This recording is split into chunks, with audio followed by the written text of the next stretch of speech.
Good. Yesterday was pleased to permit me to move a petition today without. Amount is not been listed. Not listed. No, this order is passed, similar order has been passed with several high court, same order. Not, or just for not submitting performance appraisal report without. Our recognition itself has been. Delhi High Court has not only state, Delhi High Court also said all the students should perform. Let there be a production. Yes, it's production.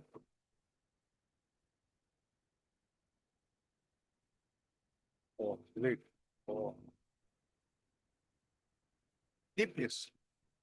item number 44, application. I research is not the price of the offer, that's what I. 44. 44.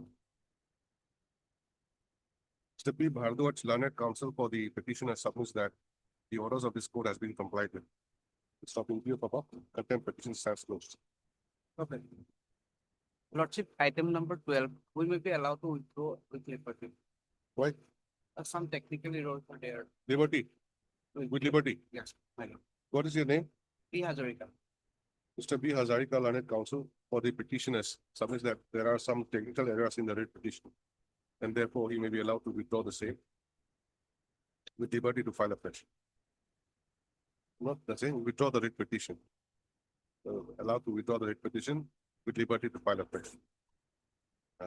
In view of above, the petition such disposal as withdrawn with liberty to file a fresh. Yes. Contact of other side of the implementation item number 32. I think real article or something. 32. They are all connected there. All connected. I have taken the contact of other. Other side, in other items also. Yes. What is you are appearing for the, My lord, responsible 5 and 7. who's that? And I, in 3 weeks, I did my 5 and 7. 5 and education department. Imahasab and NC Hills are same? Yes. Okay. What is your good name? R. Question. Mr. R. Kaushik, learned standing counsel NC Hills submits that he requests 3 weeks time to file counter affidavit on behalf of respondent numbers 5 and 7. Mr. P submits that he has taken the consent of the other side. In view of above, the matters stands adjourned for 3 weeks on a date to be listed by the registry. Stop the respondent NC Hills to file their counter affidavit in the meantime. My lord, additional. Okay, additional. Education department. Additional. Yes. Maybe. But I am paying for this thing in contact. Please approach the register. Lordship, it is a contempt matter, Lordship. I am praying for listing, I Lordship. understand. You approach the registry, they'll write it down. Enter the register, and they'll list it. Hello. Yes, If you constitute petition effect commission, I can 51, 51. 31, 41. My lord, I want 3 weeks time to file my affidavit. Yes. Okay. Mr. Miss E. Wapangla, My lord, Lanet, you are the standing counsel. my lord, I'm asking that since he's the illegal. I need some instruction. Lanet counsel appearing on behalf of Dibrugarh University submits that she may be granted. How much time? 3 weeks time. 3 weeks time to obtain instructions and to file counter affidavit. Since the prayer is not objected to by the other side, matter stands adjourned for 3 weeks. Stop, let the counter affidavit filed in the meantime. Okay. The matter will be listed again on the date to be fixed by the registry after 3 weeks. May I please, your lordship? Now, lordship, I've implemented item number 39 in lordship. For matter will be taken up at 2 p.m. 39 at 2 p.m. Okay. Yes. I recommend item number 21. 21. Yes. He can contact the other party. Your my lord, I have a you have a police department. Yeah, he send it for the. So that he after to take it to the How much time? after 2 weeks. Elementary region. Yes. Mr. N. Miss N. Pukan. N. Lanet Standing Council Elementary Education Department submits that the counter affidavit of the department is sent for vetting And she may be granted 2 weeks time to file the same. There is allowed. This is the case again after 2 weeks on a date to be fixed by the registrar. Orders on Monday. You approach the registrar. Next. For listing a motion, I can, dishonorable court on 25. Ah. Example the matter that will list the matter first week of August. But there is no date. You also approach the registrar. They'll give you, they'll fix it for you. All right? Yes. Lordship, in item number 14 and Lordship, I have immediate reply, Lordship. But can you, it is not on record. 49. 49 is, Lordship. There's item Yes, sir. 49 today. Yes, Lordship, yes, that is. Oh, that's supplementary. Supplementary, Lordship. Additional affidavit. No, Lordship, immediate reply, Lordship. Reply. Yes. Okay, that is all. Lordship, it is not on record. Allow me to bring Yes. public. When did you file it? Yes, today, Lordship, Today. today.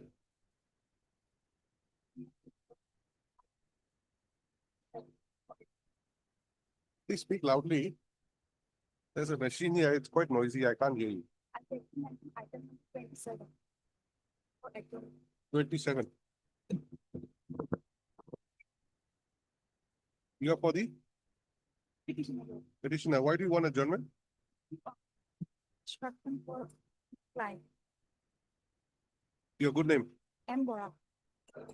Ms. M. Bora, learned counsel for the petitioner, submits that he needs to take instructions from our client and therefore matter may be adjourned for 2 weeks. 2 weeks. Where is allowed? This is the matter again after 2 weeks on a date to be fixed by the registrar.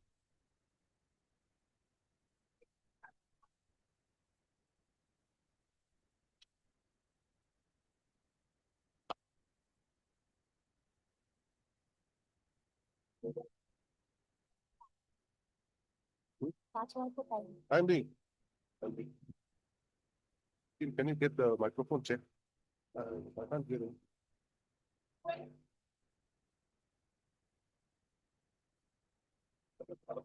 Critical admission matter, before motion hearing today, or after that, so that I can complete the other. How many matters are there? Similar. Two matters minus 3 weeks. Whether the minus new amended would be applicable for discussion.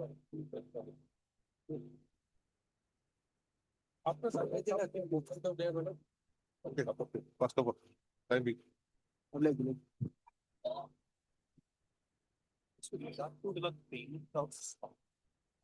Some area salary. There is a proposal, madam, annexure 2, page 11, madam. Page 11 is affidavit.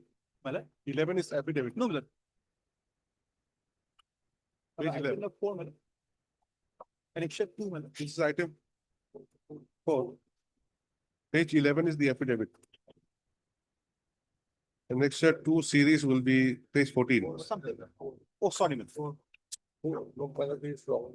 Okay. May please, your Lordship. Lordship, the petitioner before your Lordship has passed the diploma second year, and then when he applied for before the Assam Pharmacy Council, before the learned registrar, the learned registrar denied the registration certificate. For this reason, my Lordship, the petitioner before your Lordship. The Lordship, if your Lordship kindly allow me for a few minutes, I will in a nutshell summarize the fact, my Lordship. Lordship, Pharmacy's course is for how many years? my Lordship for 2 years. And 2 this years. one for Yes. internship program. You have completed. Yes, my Lordship. Then internship is required. Internship I have done, my Lordship. Under the DME, we have done everything, including I have completed the first year, second year DPharm course, my Lordship. Then, my Lordship, we have completed internal training program, which is 500 hours, 3 months. We have done that, my Lordship. So when we have done the online payment receipt out, then we have applied for the registrar for registration certificate to practice as a pharmacist, my Lordship.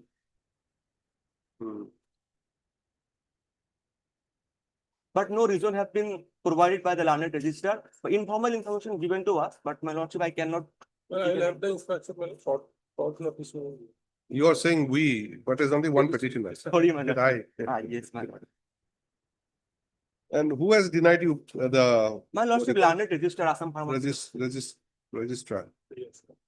After they complete the course, they are supposed to register themselves in the Assam Pharmacy Council, like the bar council. So they refuse. So what is the reason I will question? Notice will go. Heard Mr. Amin, my lord. Learned counsel for the petitioner who submits that by filing this writ petition, the petitioner has sought for a direction to the respondent number 2 to issue registration certificate to the petitioner for practicing As a pharmacist. for practicing uh, registration certificate of a pharmacist since the which was refused for reasons not known to the petitioner, despite the petitioner having completed the course and having completed the internship as well. Issue notice of motion returnable by 3 weeks. Mr. B. Gogoi. Lordship, pending disposal of the case might not be bar on the registrar to Accepts notice on behalf of all the respondents. To stop. Notice is therefore complete. Stop petitioner shall furnish requisite copies of the writ petition to Mr. B. Gogoi within the course of the day. By today, Yes, my lord. list the matter again after 3 weeks on a date to be fixed by the registry. Stop pendency of the writ petition shall not be a bar for the respondent authority to grant the petitioner the registration certificate.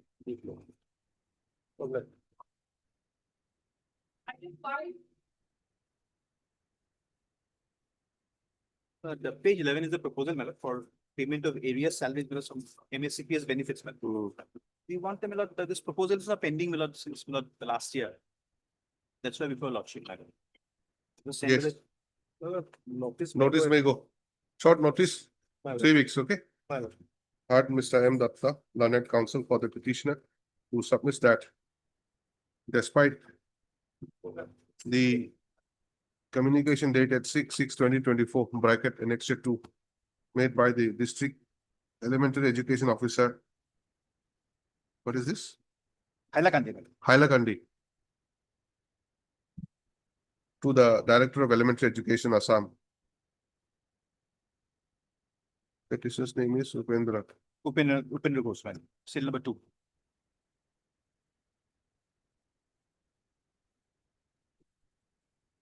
For release of the area salaries to the petitioner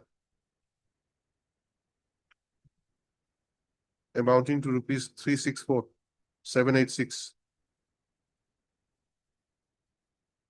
comma, the latter not having acted upon it till date.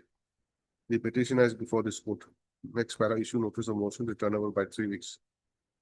Mr. V.K. Bora, Learned Standing Counsel, Elementary Education. Accepts notice on behalf of the respondent, 1, 3, numbers Four. 1, respondent numbers 1, 3, and 4. 4, and 5 also. 1, 3, 4, and 5. My lord. Ms. R.M. Bora, Varua, Learned Standing Counsel, Finance Department, accepts notice on behalf of respondent numbers 2 and 6. Stop notice is therefore complete. Petitioner to serve requisite copies of the writ petition to the learned counsels appearing for the respondents during the course of the day. List the matter again after 3 weeks on a date to be fixed by the registry. Pendency of the writ petition shall not be a bar for the respondents to release the area MSCPS to the petitioner. Obliged, obliged, lordship. Item 6. Your lordship, matter is related to not compassionate appointment. My lord, SLC recommended my name, my lord, but DLC rejected. Kindly Huh? SLC, my lord, That's recommended. the opposite. No, my lord, from first, my lord, DLC recommended, thereafter, my lord, SLC recommended. Kindly Then see, my After SLC, then DLC again. again, DLC rejected, my lord. Kindly see, my lord. How is that? Kindly see, my lord, page 34.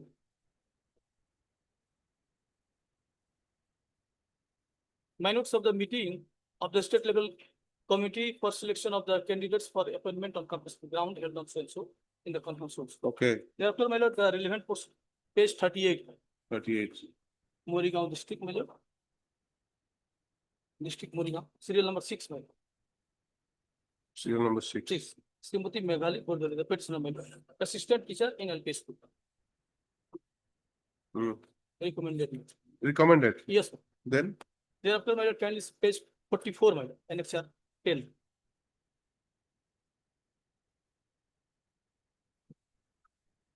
Page 44, my lord. Relevant portion, my lord, page 45. Serial number 5, my lord. Serial number 5, Megali portfolio, the petition amendment. In remark column, my lord, kindly see. yes. Remark column, my lord. The application is rejected due to shortage of vacancy as per principle of so and so.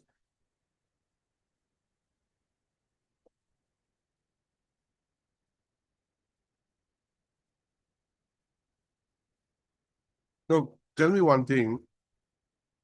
Normally, the matter goes from DLC to SLC. Yes, Now, sir. how come in your case, it has gone from SLC to DLC? My lord, the page 24, my lord, kindly see. Page 24. The district elementary education officer Hmm. submitted all pending applications for consideration under compassionate appointment. All cases pending applications.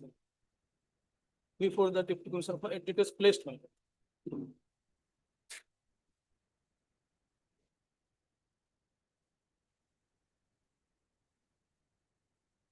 So, Thereafter, my lord, before the SLC, my lord, SLC recommended and by the way, what is the date? Annexure 5, page 24. not shown. My lord. There's no date. Yes, sir. So, okay, is this a document? No signature, nothing?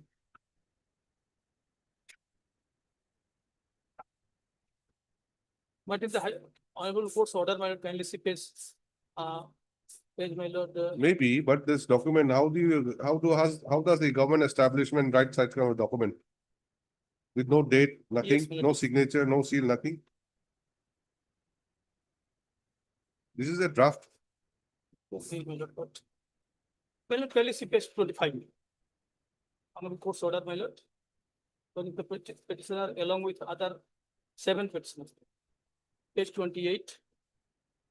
Petition number 8, Srimati Meghali Fordulu. The action was given by the Honorable Court, my lord.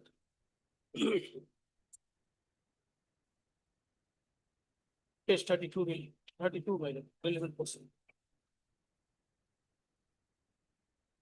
Consequently, this court is of the view that this should be disposed of with the direction. Why do you dig up such kind of old cases, 2008? Well, thereafter, yes, in SLC it was placed for. Lastly, my lord, kindly see the page 44. Order was, my lord, passed on 22/1/25. Page 46. Rejected on. What is this principle 1 to principle 14A?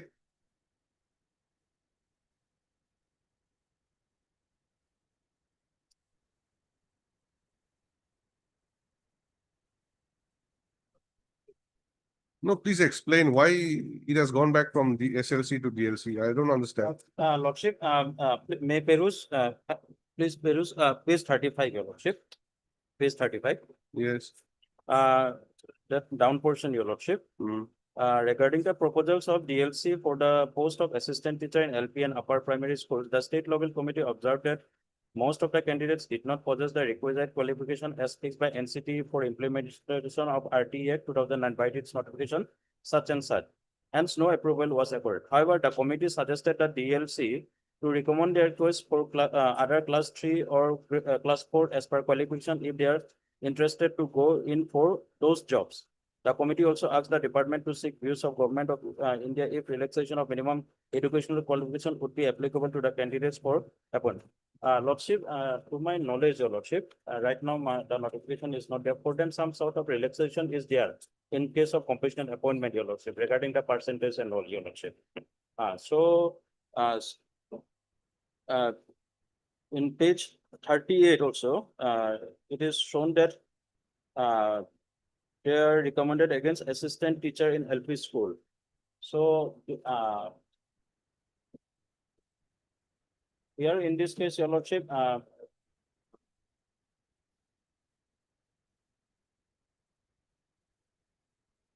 Obtain instructions. Uh,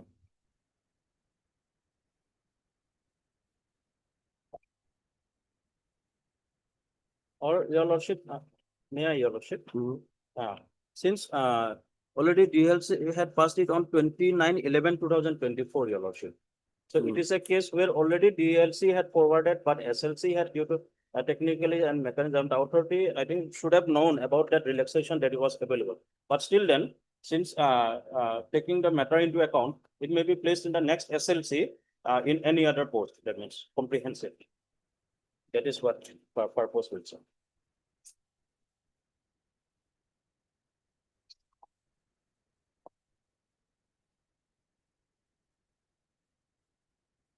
No, SLC considered in the year 2011 Yes, for assistant teacher in the school.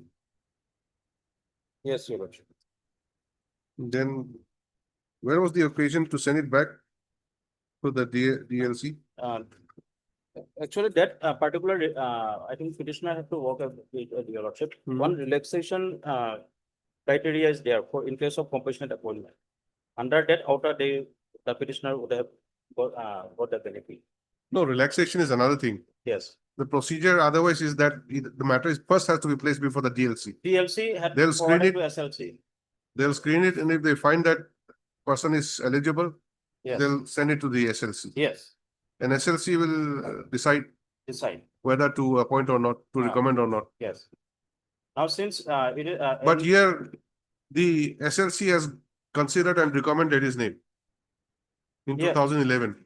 No, but that page 35, that your lordship, page 35, that particular noting, your lordship. Because if against the district, against as the petitioner has shown in page 38, assistant teacher in LP school. It has been shown, Yes. but in the noting above, your lordship, that is in page 35. That lower portion which I have indicated. Regarding the proposal, Yes, yes.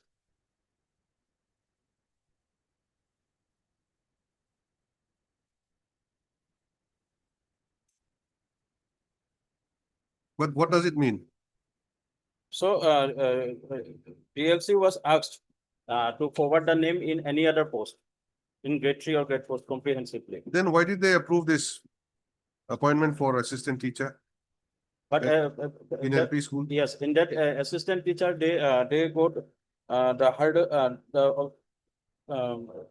difficulty was that the criteria qualification that was required that were not being met by the petitioners. But No, if that criteria is not being met, why do you recommend then in the first place? If criteria is not met, you should make it clear. He or she does not meet the criteria. yes, If the person is interested, she may go for a grade 4 post or Yes. something like that. But nothing is there. The column says recommendation is for assistant teacher of LP school. yes. You obey instructions.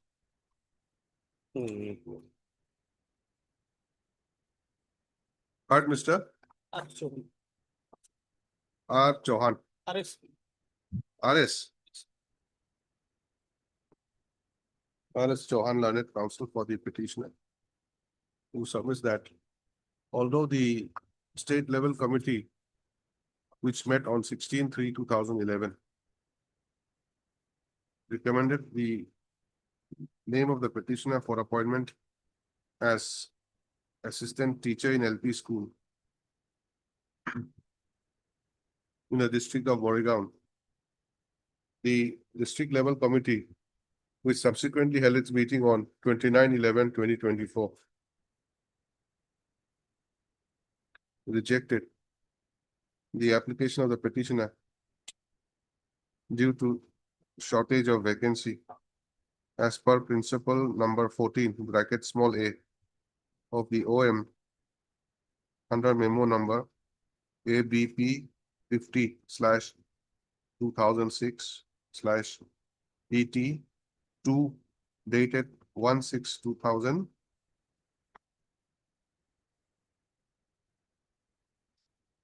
2000 what?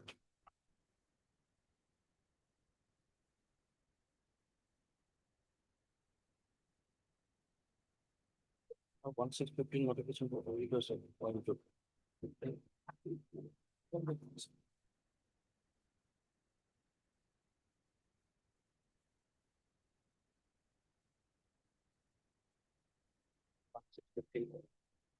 Asset. 2000, you don't write, you write eligible.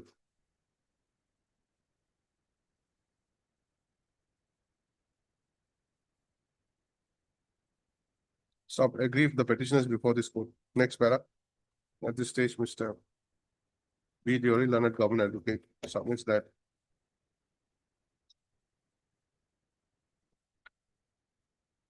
in view of the observation made in the meeting minutes dated 16/3/2011.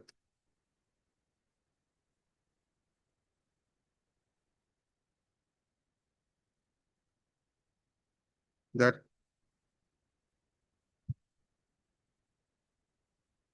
most of the candidates did not possess the requisite qualification as fixed by NCTE,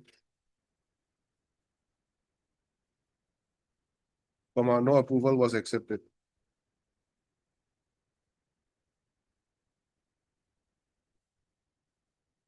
No approval was accorded.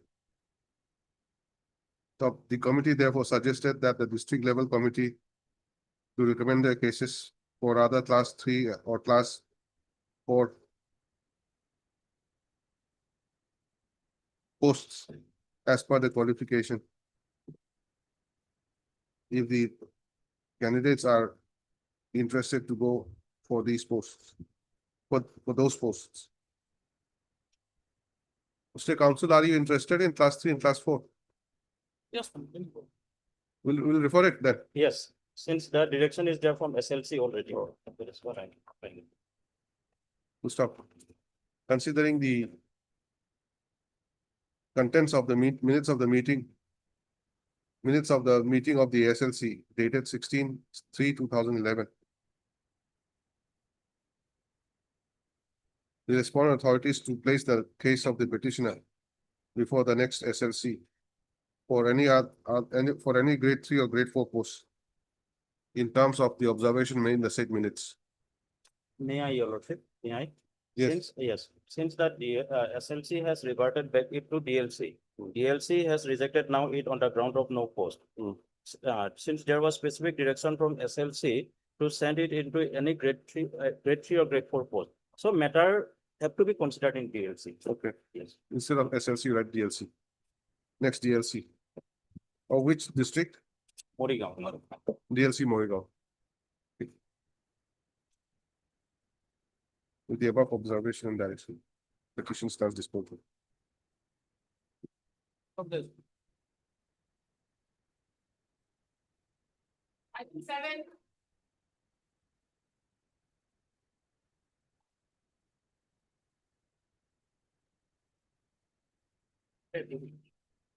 For following the order passed by this one of the court mallet page. Just a minute, one more line will add. Regarding your no objection, I want to record that. Later on, you should not come and say that I didn't ask for this post. One more line to this submission. The learned counsel for the petitioner submits that the petitioner will not have any objection if his case is considered against any grade 3 and grade 4 post. You add that, okay? In the appropriate one. Yes, On page 22 annexure 3. Order passed by page 22, 23, my lord. 23. Annexure 3. Following this order in favor of petitioner before your lordship, in the next sitting of DLC page 27, my lord, Just a minute, what is the order? First of all, the directed let us understand the order. paragraph 5, my lord, 25. Accordingly, a rejection of the claim of petitioner by the DLC, Hailakandi District 1, 5/10/2021 is interfered with, and the matter is remanded back to DLC Hailakandi District to be placed before the next available meeting of the DLC Hailakandi District for a fresh consideration of the application of the petitioner on merit and as per law, without insisting upon that at the time of submission of the application, he was 17 years 7 months and 15 days. Accordingly, my lord, DLC meeting held on page 27, annexure 4 on 19/9/2023. And his name is appearing at page 29, my lord, for the post of assistant teacher in LP school, serial number 3, Amritangshu Nath Majumdar. And right, next column, my lord, that order. Serial number 3, Serial number 3, my lord, that order. is Amritangshu Nath Majumdar, Nath Majumdar. this one, Yes, this is a petitioner. petitioner. Okay, And my lord, next column, my lord, this High Court's order is also referred, my lord. yes, then, And accordingly, my lord, his name is, my lord, recommended for the post of assistant teacher in LP school. where? Is, my lord, in the, my lord, vertically, it is, my lord, fourth column, my lord, assistant teacher in LP school. Okay, this one. Yes, sir. What is this number out here? 2029 67 My lord, it 101, is total strength, my lord. total strength. Then 34. Recommended against the vacancy. 34 means what? 34 fourth point. So you are recommended. Yes. Then, Then, my lord, in the meantime, this impune office memorandum came, my lord. it did not reach the SLC. No, my lord, it's pending before the SLC.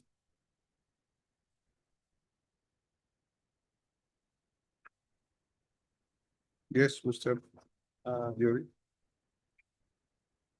Lordship, Yes, that number of posts is indicated recommended against vacancy 34, your lordship. yes. But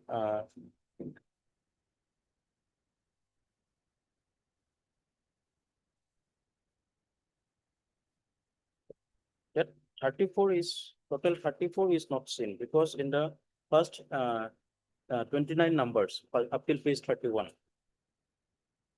29. But it goes on till 33. Below. So, may I, your lordship? Yes. So, based upon this, DLC's forwarding, Hmm. let it be placed in the next SLC. The same has not been. Yeah. You have annexed those cases. Yes, my lord, one similar order I have. Please write heart, Mr. A.M. Boguya, learned counsel for the petitioner, and Mr. B. Dury, learned government advocate for the respondents, state respondents.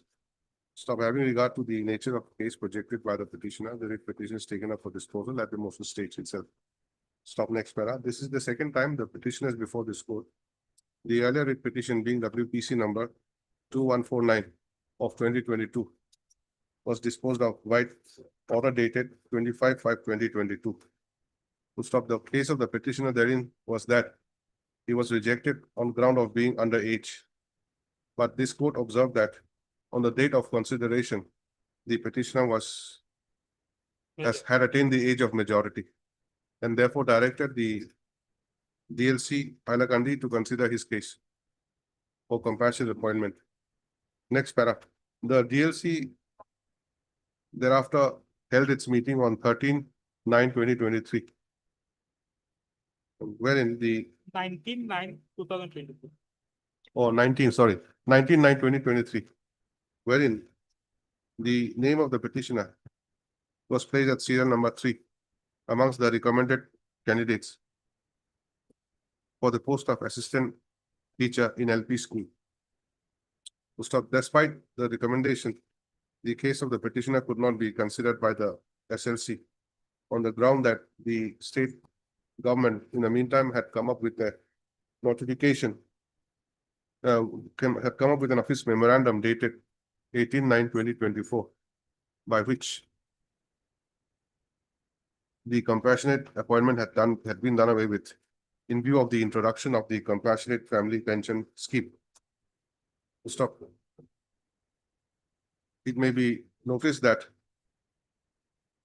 a number of cases on similar ground had been considered by this court, and the lead case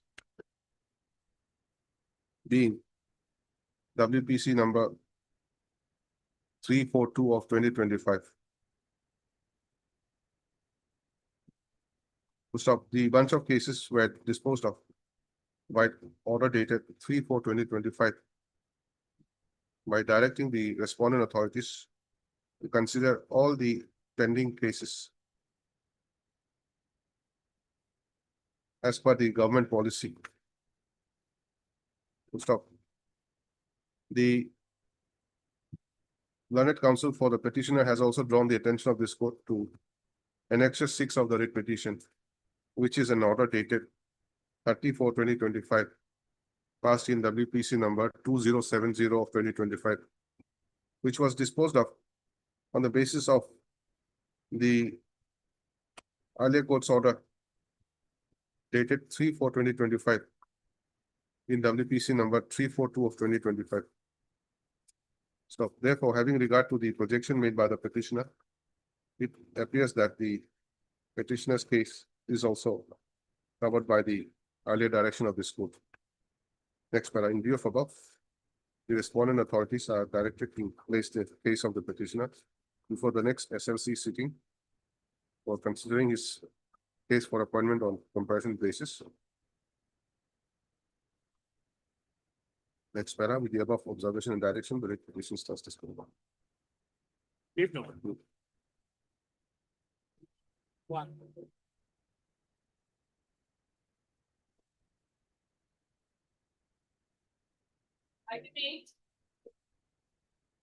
Well, this matter is similar to item 6.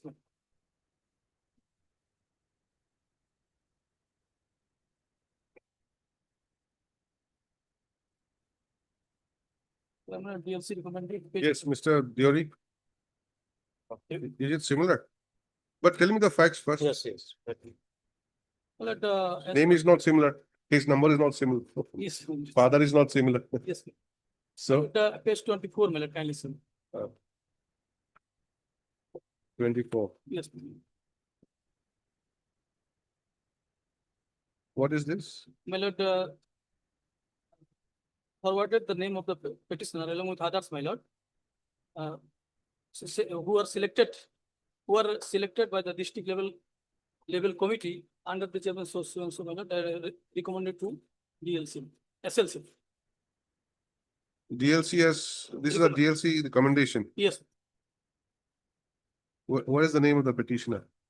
the next page, my lord, 25, serial 2, at serial number 2 only. And in page 26, my lord, serial number 2, Dipanjali. Dipanjali. Okay. Then Then my lord,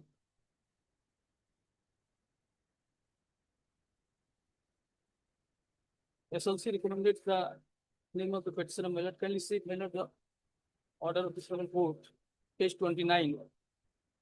this page 26 is also a part of the DLC. Yes, The remarks is blank. yes, my lord. No, if remarks is blank, then what does it mean? My lord, Are you recommended? yes, my lord, with reference to kindly see, my lord, page 24.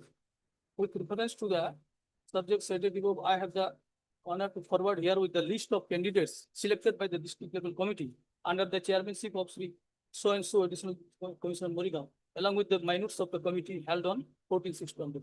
Okay, this is the particulars of selected candidates. Okay. Yes. Thereafter, my petitioner's name was recommended by the SLC also, my lord. Page 29, kindly see, my lord, the What is 28? 28, relevant portion 29. Yes, You had come before this court earlier also. yes, ma'am. Why? My lord, when, my lord, nothing was done, the Against the, I mean, nothing done in terms of the DLC. SLC, ma'am. Kindly see page 29. To clear. DLC recommended, SLC did not do anything, so he came to the court. SLC, my lord, done. Ah. But there, nothing was, petitioner was not appointed. SLC did not recommend. Yes, recommended, man. Kindly see, my lord, page 29. It, last line, last paragraph. Hmm. It appears that the deputy secretary to the government of Assam, the Petition Elementary Department sent back the proposal submitted by the district level committee for appointment on computational ground enclosing there with the list of candidates who were recommended for appointment, which according to the petitioner also include the names. It is an admitted portion of the fact that the district level committee thereafter did not consider the case of the petitioners on the ground that more than 2 years have elapsed from the date of filing of the application, though a single bench of this court might order that the so and so past so and so has directed consideration of all the pending cases as one time measure, irrespective of whether the applications were pending for more than 2 years or more. That being the position, the present person is disposed of directing the deputy commissioner, who is the chairman of the district level committee, or to place the case as a petition before the next meeting of the district level committee for consideration for appointment of petitioning ground. Thereafter, my lord, by order dated, my lord, this last one, my last 22/1/25. Similar order passed. Kindly similar page 36. Serial number 6, my last.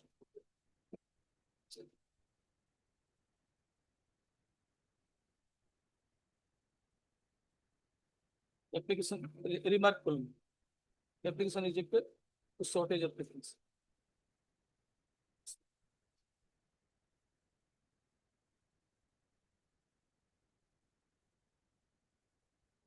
Is there a similar remark by the SLC?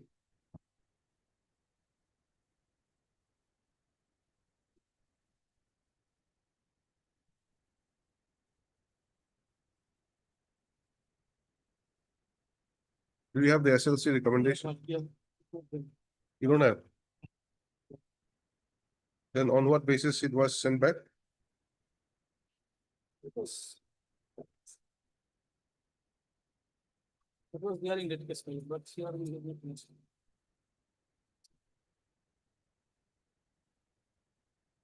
Come to page 29 of the order. Yes. From the top, second paragraph. Yes, according to the petitioners, Yes, though though the deputy secretary to the government of Assam, I ordered so and so, return the proposal submitted by the district level committee for appointment of the petitioners along with others on compulsory ground for consideration. where is this document?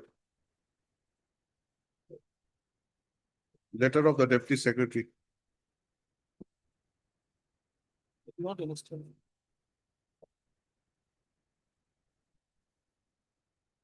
You are to satisfy the court, isn't it? Then-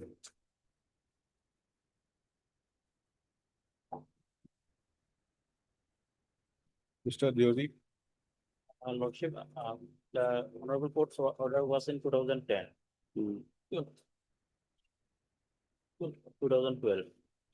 So thereafter, yeah, about last DLC was on rejection DLC. It is on 2025, 24, 24. 29, 11, So it is 12 years, your lordship. So he has slept over his right. But that reason is not founded. Very much. Because very well honorable court's order was there. It was specific, your lordship. And there is no document to show that he has even placed that honorable court's order before the authority. So just he is taking the chance, your lordship. So, Document must be there by the time. no, if document is there also,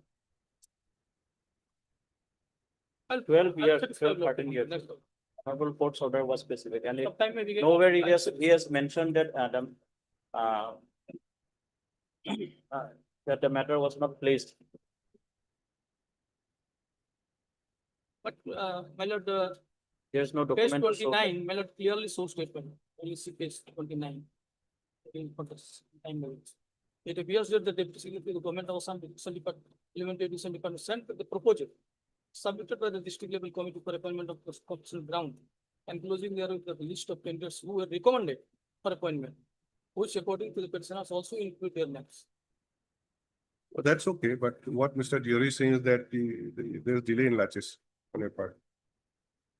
And you have not enclosed this deputy secretary's letter also. Yes, my lord, Taking sometime maybe- taking the facts recorded by the honorable court on the last instance, I think he should have availed the job till date, but there's some lacuna on this. Anyway, The let order him- was specific, DLC has forwarded. Let him produce what he wants. Yes, Yes. to see. Maybe functions. Please write down, this is the second time the petition is before this court. The earlier writ petition being WPC number 4747 of 2010 was disposed of by order dated 10/4/2012. So the case of the petitioner in that case was that although the Deputy Secretary to the Government of Assam, Education (Elementary Department) by order dated 7/2/2007 had returned the proposal submitted by the DLC for appointment of the petitioner along with others on compassionate ground for reconsideration. The DLC failed to consider the case of the petitioner. Stop. It was on that basis that the writ petition was disposed of by directing the name of the petitioner to be placed before the next DLC. Eventually, the DLC met on 29/11/2024.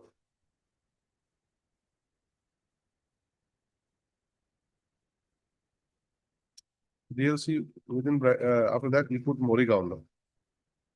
DLC Morigaon. And the name of the petitioner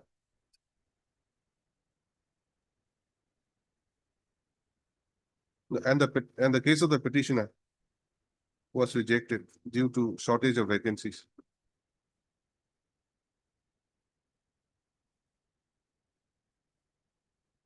Agree the petition is before this court. Next para. The petitioner has not explained as to why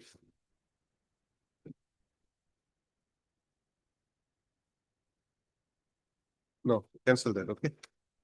Mr. B. Dury, learned government advocate, submits that the writ petition suffers from delay in laches.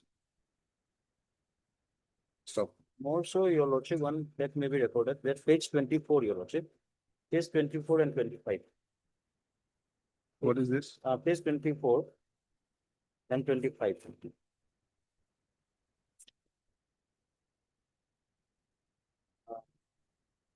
No authority to show that it is an official document when the seal and signatures are not there. So he may,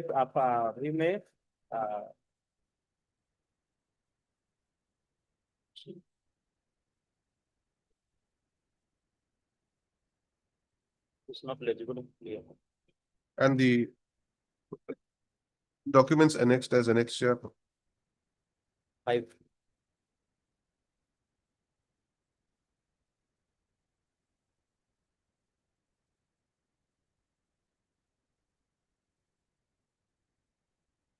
Annexure Roman 5 does not appear to be authentic since there is no signature and seal.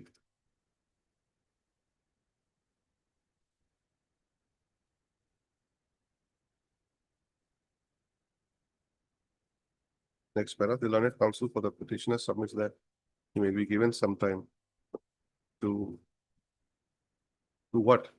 Produce a report. To file an additional affidavit, Yes. to bring on record the relevant materials.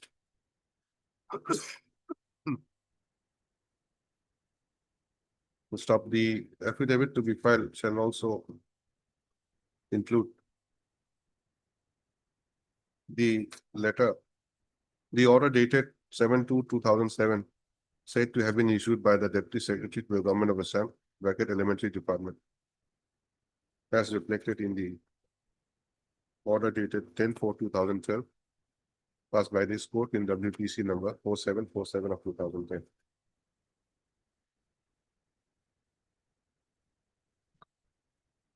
This is the matter after 3 weeks.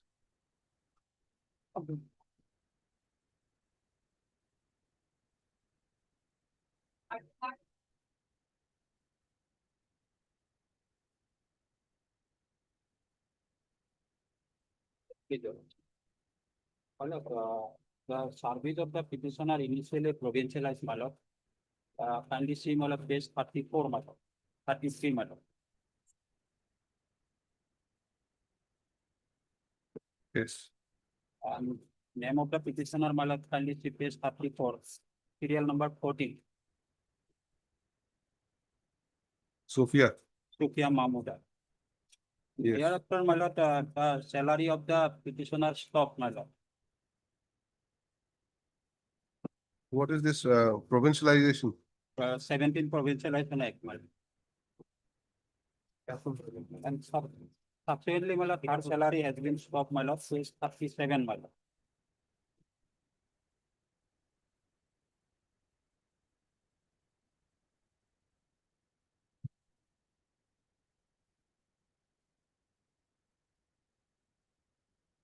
Being agreed, my lord, the petitioner approached before this honorable court, my lord.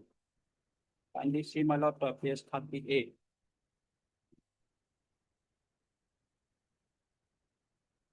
Along with others, my lord, and this honorable court, my lord, kindly see page 57.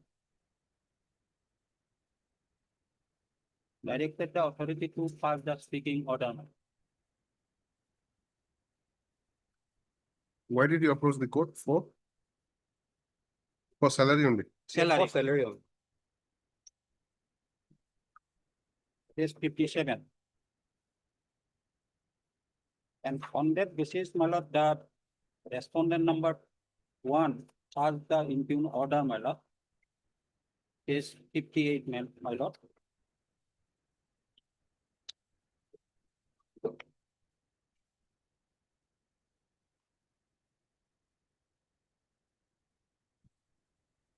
Page, Page 58, my lord. yes. And operative portion, my lord, kindly see order, my lord, page 60, my lord, 60. After careful consideration of the above and all other aspects, it can be concluded that subject concurrence and affiliation order for Hindi was issued after 1/1/2006. It does not comply with the requisite criteria under the Assam Indian Provincial Act 17 and Amendment 18, and provincialization ought to be cancelled.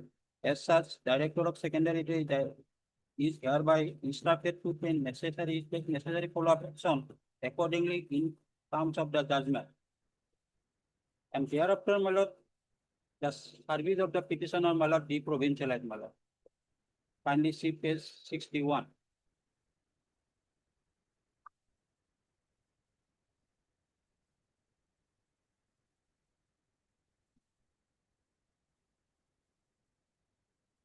Hmm.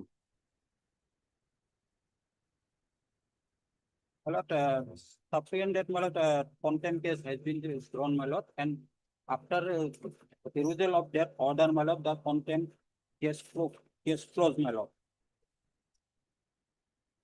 And now question arises, my lord, the section 311 of the 17th Act, my lord.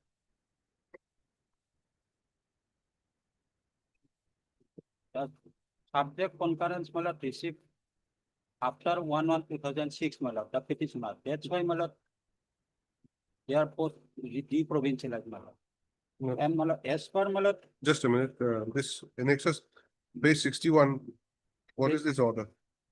page 61, my lord, it is the, my lord, order, my lord, deprovincialized, my lord. That this is, Of whose service? my lord, it is, my lord, the order, my lord. He is not Order a was petitioner, he passed, is my just lord. some other person, okay. That's what you're showing some other name. This is not your name. That order was passed, my lord, in pursuance to the common order, my lord. No, your name should also appear here, isn't it? My lord. Otherwise, how do you know that your case, your But, service has been that copy deprovincialized? has not been provided, my lord, till date, my lord. He has not annexed his lordship impugned order issued. You have annexed somebody else's. Yes, It is the same order, my lord, but, my lord, How do we know that? on that basis, my lord, the contempt case has been closed, my lord.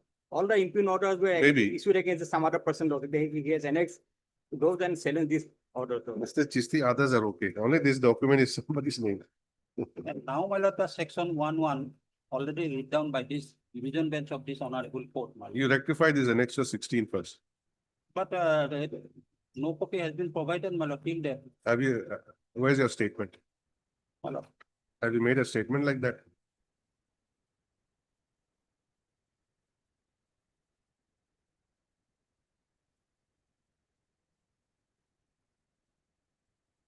There is no such statement. And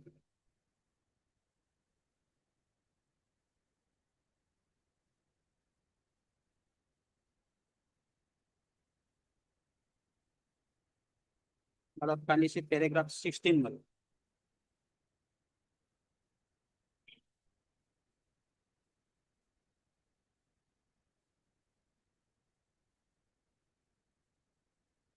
It is okay to mention here that though the individual hearing was done prior to passing said impugn order, but petitioner has not received that individual said order, but it was collected so far as the Forest Bureau, Swenson and Nizamuddin Ahmed.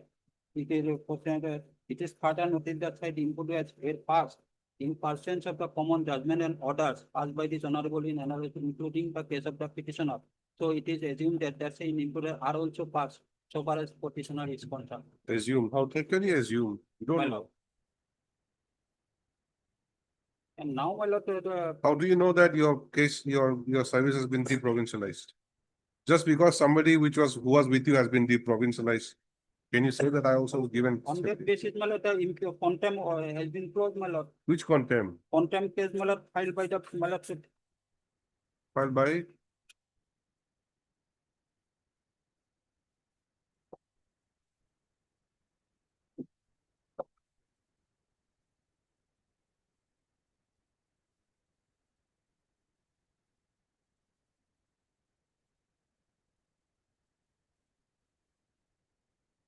some other persons, my lord. Kindly page 64, my lord. I'm searching for your name only. No, no. In contempt cases also, his name is not there. That's what. Order dated, an addendum dated, made as a part of record as market annexed XY. Mr. Padgiri, first of all, you be sure that your service has been deprovincialized. Then you come. Then, my lord, I have to collect, Collect, yes. my lord, Although it is right, the petitioner claims that our service has been deprovincialized, similar to the others. But petitioner has failed to annex 2 weeks. a copy of the order by which her service has been deprovincialized. And instead has sought to rely upon order dated 27/3/2025, bracket annexes 16, issued in respect of one.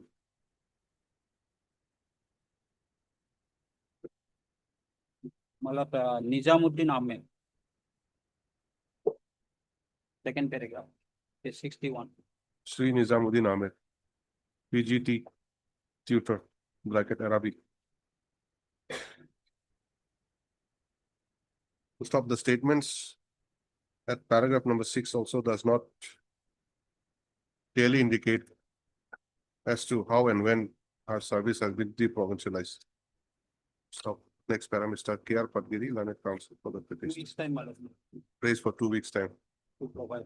to file an additional affidavit to bring on record the relevant materials. Praise the Lord. List after 2 weeks.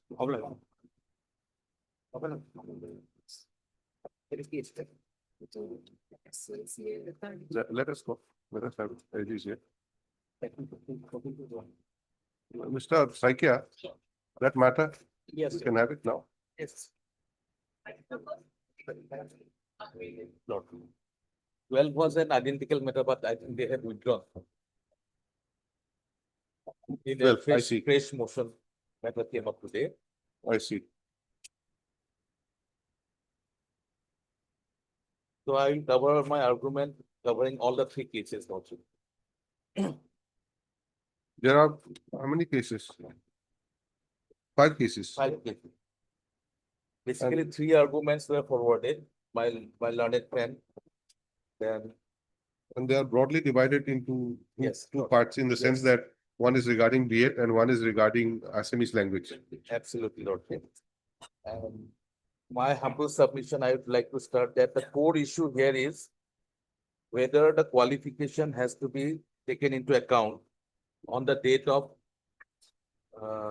interview or verification or the last date of application. That is the core issue. The other arguments are basically not relevant at all. Whether it is a core subject, additional subject, optional subject, mandatory requirement, all these things they have argued. They have the qualification. They But the question is whether it was to be submitted within that time frame or not? No. That much. They do not have the qualification or the last date of. No, as application. on today they have. As on date. but Whether that will do or whether it Whether should have that will been. do at the time of verification or interview. Here it is the case of verification. In other cases, it is the case of interview. If we come to, Which case you will be addressing? I will be addressing Lordship. WPC. Yes. 4197. 4197. 4197.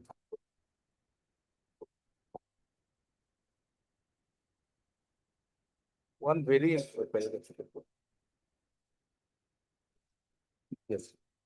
If Lordship is pleased to take this petition 4197, Yes. Jasmina Rahman and 32 others. Hmm. Lordship will kindly come to the writ petition, the pleadings. Page 19.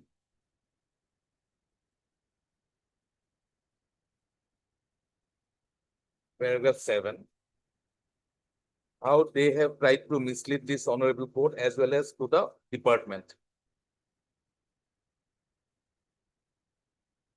Yes. That it is respectfully stated herein that the petitioners, while filling up their forms online, showed themselves as BA passed as they were awaiting for the final results for the fourth semester BA examination.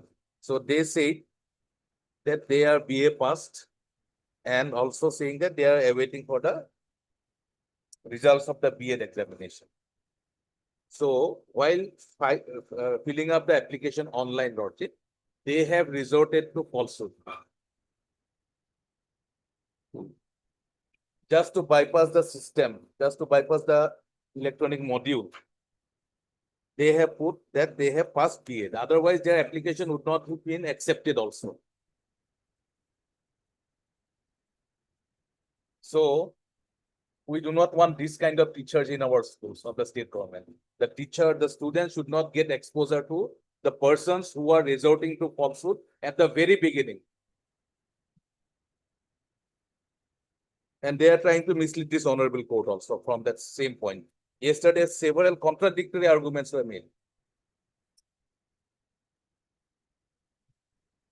Now, Lordship will kindly come to page 35, the advertisement.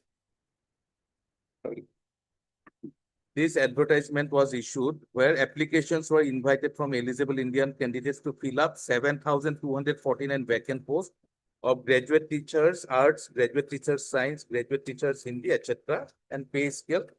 Lordship will see the condition of recruitment. Minimum educational and professional qualifications for direct recruitment in post of graduate teachers, arts and science. So here, Lordship will kindly see conditions of recruitment, which cannot be diluted at any point of time. So minimum educational qualification or professional qualifications for direct recruitment for various posts, it is given for post of graduate teacher arts, they should be graduate in arts or commerce with BA. For teacher, graduate teacher science, they should be BSc or MSc with BA. Identically, Lordship, all the qualifications has been laid down here. And in the same column, conditions of recruitment, Lordship will kindly come to page 36. In addition to the academic and professional qualification as per subclause 10(5), sub-rule 1, Roman 1 to 4 of the Assam Secondary Education Provincialization School Service Rules of 2018, the candidate must satisfy the following criteria. So, along with the minimum educational and professional qualification, these additional academic and professional qualifications are also indicated within the same category. Now, I am skipping all this. Now coming to how to apply. So, in page 38, other criteria, the candidate must give the choice of district as per the district drop-down menu provided during online application. Then in case of 2 or more candidates obtaining equal marks, so various mode of selections are given. Clause 5, Lordship will kindly see other criteria, page 38. No offline application will be accepted in this regard. The online application and documents submitted by the candidate will be verified along with their original testimonials before appointment. Lordship plus Clause 6. The online application and documents submitted by the candidate will be verified along with their original testimonials before appointment. The detailed schedule and venue of screening verification of documents will be notified in official website. No TADA is admissible for verification process. Verification will be conducted simultaneously for all districts, and the candidates will be informed either individually or collectively by the Director of Secondary Education Assam in official website. 7. The online applications and documents submitted by the candidate will be verified using modern technology with the help of DigiLocker, Government of India, and scanning barcode and QR code for ensuring genuineness of the uploaded documents, as well as back office verification with the competent board, council, authority. But the authority, if desires, may conduct physical documents verification at any point of time with proper notice. 8. The candidate must ensure genuineness of all information documents uploaded. Lordship, this word uploaded may be recorded, noted, Lordship. In every column, there is a uploaded word is here. The candidate must ensure genuineness of all the information documents uploaded against the online application, and she will be solely responsible for the information documents uploaded against his online application. Once uploaded, there will be no scope for correction in respect of the credentials submitted by the candidate. Any discrepancy will lead to cancellation of the candidature. The candidate will be cancelled. Candidature will be cancelled forthwith if any kind of fraudulence, discrepancy regarding any information documents uploaded by the candidate established by appropriate authority by any point of time, at any point of time. The candidate will be debarred from any future recruitment under Government of Assam, and subsequent legal action will be initiated against such candidates. So this column clearly establishes one case that on oath they have said that we have noted our status as B.Ed pass on the date of application, on which date they were not. So they will come under clause 8 and 9. No further argument is required in case of the case where my learned senior friend K.K. Mohanta has submitted, because their affidavit in paragraph 7 clearly says, on the date of my application, I was not B.Ed pass. I entered the form at the time of online application that I am a B.Ed graduate. I have acquired B.Ed degree. But they were awaiting results. So that itself is enough to establish the case now with this affidavit. This can be used by the police also. Because here say that criminal offense they have committed. Not only perjury to this honorable court. In fact, the earlier CRPC 340 plus IPC 193 to 195 section. Lordship may be pleased to direct the registry to lodge a case before the magistrate against them. This kind of fraud they are playing with this honorable court as well as to the department. And we want this kind of teachers. The students don't deserve this kind of fraudulent teachers. They can be smart or over smart, but they cannot play with the law. Coming to clause 10 now.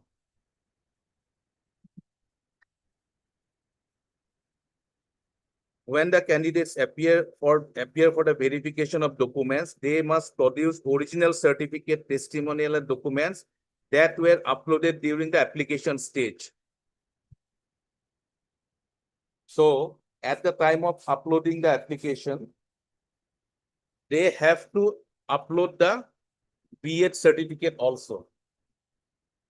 There is no scope for offline submission as per clause 5, which says no offline application will be accepted in this regard. So at the time of verification, what they have done, they have produced the B.Ed qualification certificate, which they have obtained on 24th of December. Page, Lordship will kindly see. I'll come to the last date, page 45 for a moment.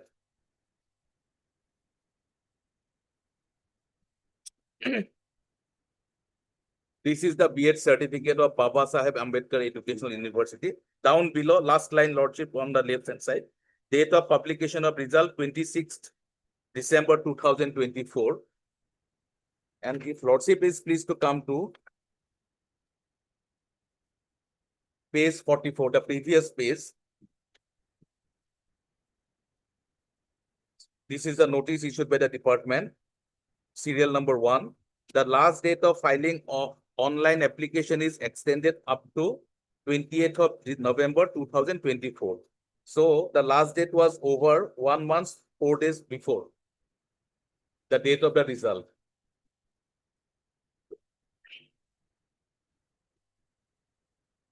So in that view of the matter, Lordship, this case is in fact, in my humble open and shut case. Now, may I go further? Yes. Serial number 11, fitness, physical fitness as per so-and-so, it is not relevant.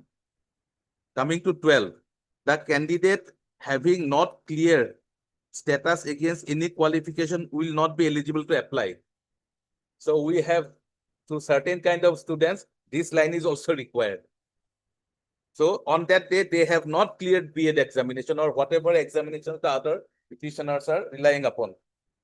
Maybe diploma or in other subjects also. So one category is B.Ed, the other category is regarding the diploma. Then coming to the noted below part, the application are required to visit so-and-so for regular any update that is online. Corrigendum and addendum will be published as and when required in the official website. That is the last date of notified was also through addendum and corrigendum.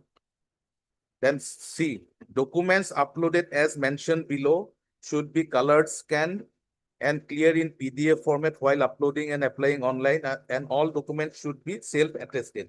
One line of argument yesterday was that the graduation and B.Ed certificates were required to be uploaded. Other certificates were not required to be uploaded. Diploma, for the diploma cases. I think, my lord, the learned friend, San S. Borthakur made that submission. Now coming to see what are the documents. Serial number 1, passport size colored photograph.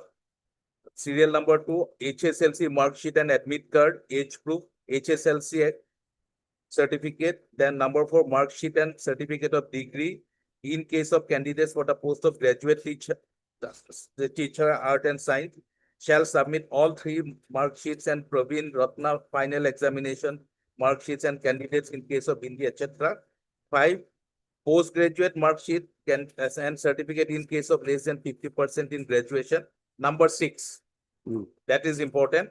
Any other mark sheet and certificate of higher education.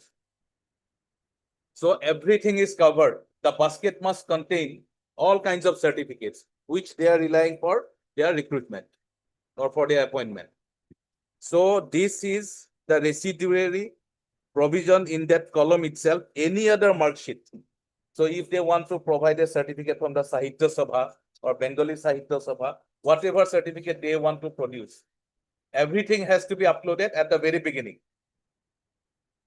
Then B.Ed, Parangat mark sheet, etc., etc., all the other things, including certificate of ex-serviceman issued by the Director Sainik Welfare Board. Then further noting, so all these certificates are very specifically mentioned, and if one certificate, because the department may not know which certificate they will produce in respect of the additional qualifications. So therefore, serial number 6 covers everything. Any other mark sheet and certificate of higher education. If Lordship is pleased to come to the previous page, page 36. One group of petitioners saying that the last column, in addition to the academic and professional qualification as per so-and-so, other certificates, in case of Assamese medium school, candidate must have passed HSLC, etc., with Assamese department and have diploma in Assamese language issued by Assam Sahitya Sabha or read up to HSLC in Assamese. In case of Bengali medium, the students must have passed HSLC or equivalent examination with Bengali language as one of the subject or have diploma issued by the Barak Upataka Bongo Sahitya and Sanskriti Sanmilan. So these kind of certificates are covered by serial number 6. And these are statutory requirements. If pausing here for a moment, Lordship, if Lordship is pleased to take up the rules. There was certain clause yesterday pointed out by Mr. Borthakur. Absolutely, those are This is- totally redundant and not relevant. So This I is not required, that required something where, I don't find that anywhere. Where is that? I think this is He the. was referring to some provision. What was that? SOP. Oh, the SOP. Okay, okay. I'll come to the SOP also, Lord. All right. SOP is not for public consumption. It is for the persons who are doing the verification. So all the because every district is having a verification team. So there should not be any anomaly or any differences in verifying the documents. For that purpose. For that purpose, it's an internal document of us. Whatever we are relying, which is in public domain, is that advertisement as well as the statutory rules and regulations, which I am going to rely. So how will you do it if we violate anything? Suppose a person who is a deserving candidate, if he is getting more marks and we have denied him, then they can come and find that fault in the verification authorities. Here, that is not the case. Why we have rejected them? Because they have submitted certain certificates and mark sheets at the time of verification, which were not uploaded before the or on the last date of submission of the application. That is our case. And and accordingly, Lordship, the verification team have rejected. How the verification team will do the exercise, including back office verification. Suppose a certificate is given, we have to get it verified from the university or from the board. Those things are given in that SOP. The procedure which we have to follow at the time of verification. Okay. Now coming back again to page 39. You wanted to refer to some rules? Rules, Lordship. That rule 2000 Assam Secondary Education Provincial School Service Rules 2018. Here rule 18, rule 10. What is the page number? Page number, rule 10 is page 13. 30.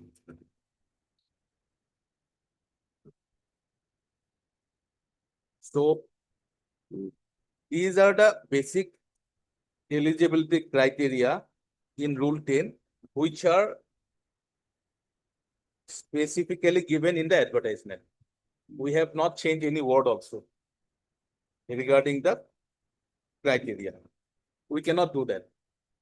So if Lordship is pleased to look at rule 10, academic and professional qualification, which I have read out and which has been incorporated in the advertisement, Lordship will find.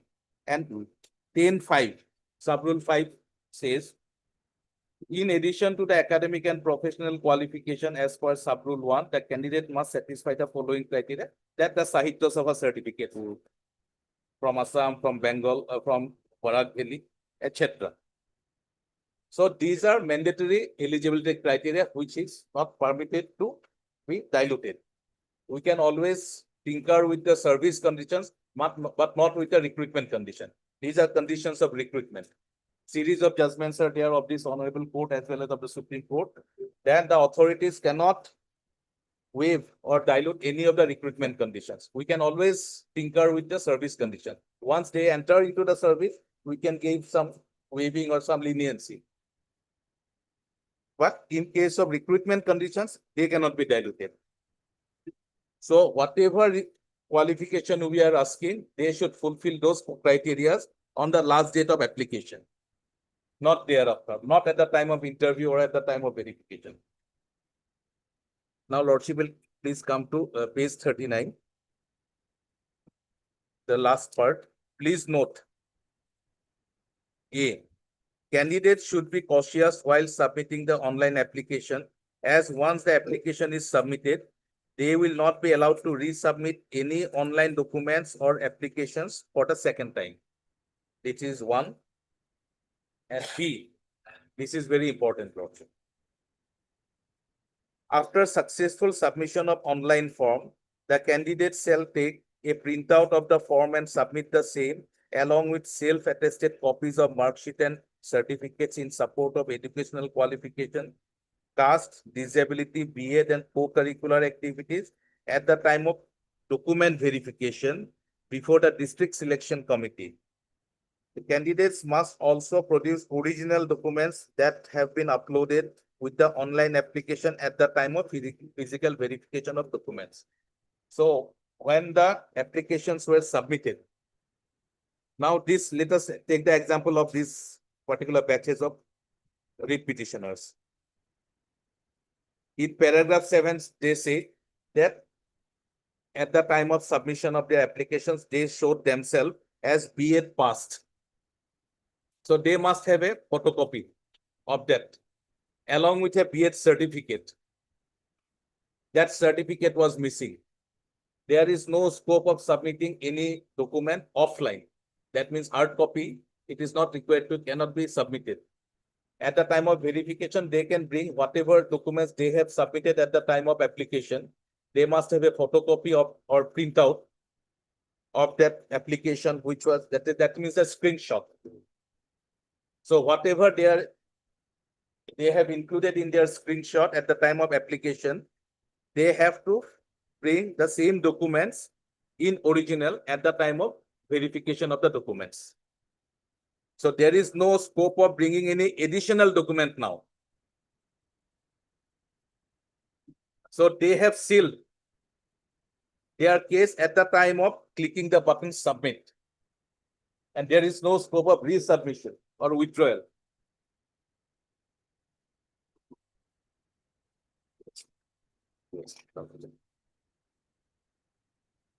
Then next page, page 40.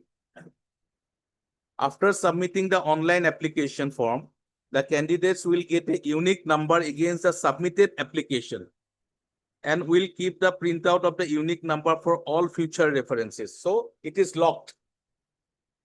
They cannot change anything, any testimonial which they have submitted. Candidates may note that failing to qualify in screening verification of documents will result cancellation of their candidates. The office will not be responsible for any lapses in submission of online application due to technical problem. Application seeking condonation, relaxation of any criteria should be made to the appropriate authority as per applicable norms at least 7 days prior to filling up of the online application. They could have resorted to this.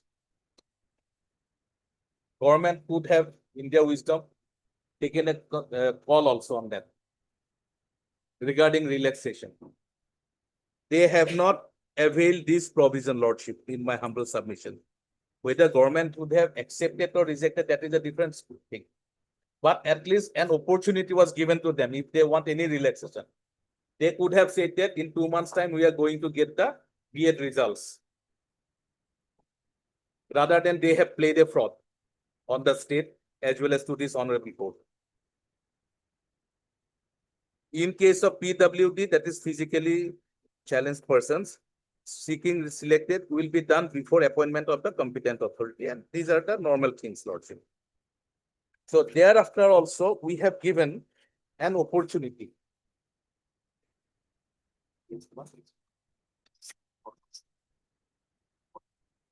Yes. Page 44, Lordship. Kindly come. I have placed serial number 1. Serial number 2 and 3 also I'd like to read out. In pursuance of the government order dated 12/11/2024, the candidates having professional qualification on Parangat degree is allowed to apply to the post of postgraduate teachers Hindi only in addition to the existing B.Ed degree. So there were some requests maybe, and therefore this Parangat certificate was allowed. So somebody must have applied, and therefore government had taken a call. Now serial number 3. The edit option in all fields in respect of the applications who have successfully submitted online will be opened with effect from 22nd November 2024 till 30th November 2024. The candidate may edit, correct their applications in the portal within the specific time. So an additional opportunity was also given to all the students. Initially, we are very strict that no change can be allowed once it is submitted. There is no scope for resubmission. Of course, we maintained our stand, but we have allowed editing. If they have missed out anything or if they want to add anything, they could have said here. So that edit provision or edit scope was also given to them for a period of 7 days.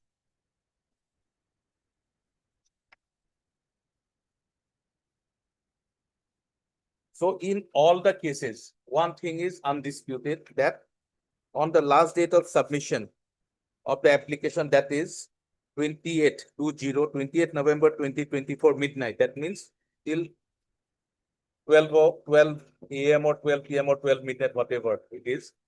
So till that time, the system was open for submission of the applications. And on that point of time, the requirements in terms of the advertisement regarding the eligibility as well as Rule 8 of the 2018 rules, they were not fulfilling all the criteria. So knowing fully well that I am not qualified, it is not a thing that this recruitment process will not be held in future. Every year there is a recruitment. If you look at from last 5 years, every year we are recruiting in education department as well as in other departments. And also rules says every year the vacancy position will be verified at one point of time and there should be a recruitment process. So those who have missed, those who have not acquired the eligibility criteria, the minimum qualifications, whether it is the professional qualification or the educational qualification, if they have not fulfilled, they can apply next year. This is not the end of the world, but they resorted to falsehood. And the law is well settled in this field, also.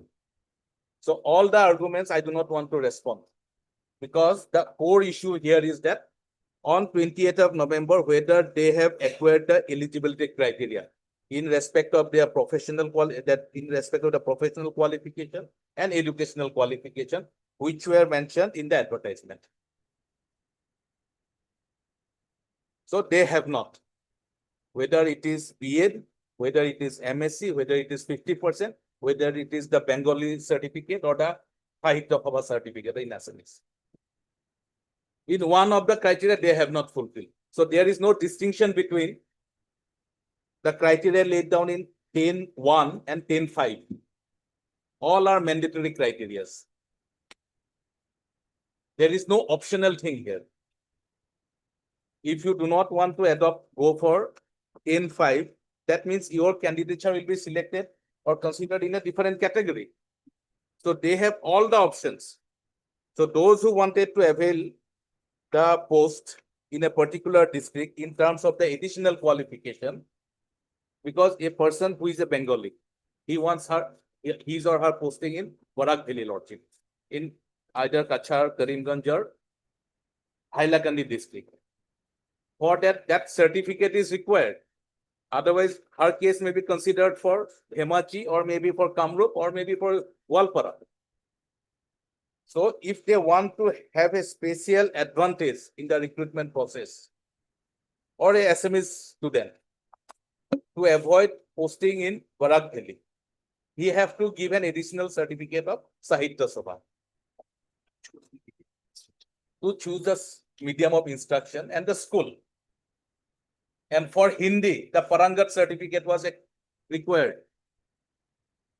So we cannot make any distinction between MA, MSc, B.Ed with the certificates which are required under the category of 10.5. That is the additional qualifications. If you do not have the additional qualifications, you are limiting your scope of entry to the service or the service as per your choice. So I don't have to take your lordship to too many things. SOP? SOP I'll go lordship. And in the application also, they have enough application.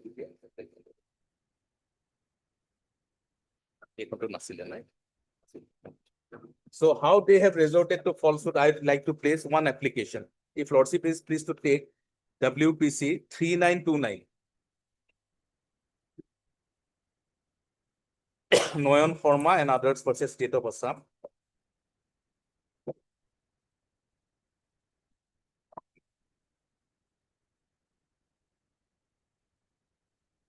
SOP will get in the position.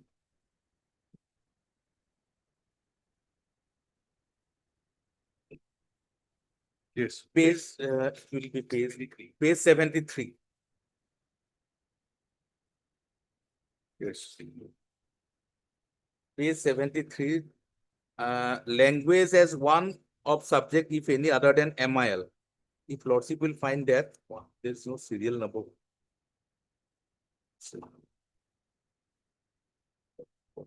Yes, I'm. 16.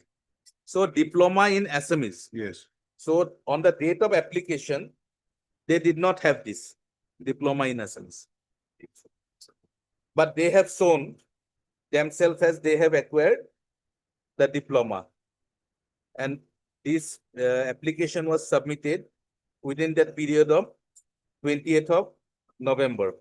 So this application, in my humble submission, is deserved to be rejected in limine without any going to any further position. Suppose he failed. Suppose in January the results were out. If he had failed, what will be the status of this application? I cannot foresee my future. I cannot say that tomorrow I will be alive. How can they say that they will get this document? Lot of have done, must have failed also. They are not before this honorable court, but they have also adopted the same procedure. So Correct. this is not permissible in law, lordship. This is not fair play. And when you come to an honorable court, lordship, under 226, you should be honest. You should come with clean hands. That is the principle we started from day one of our practice. So lordship will impose heavy cost on them for this. And they are trying to make this honorable court also a part of their scheme of things, which is not bona fide. If lordship allows this, when the things are open and it is out, what message it will go to the society that the Honorable High Court allows somebody to fool the government? Because on the last date, they were not BA qualified or this diploma qualified.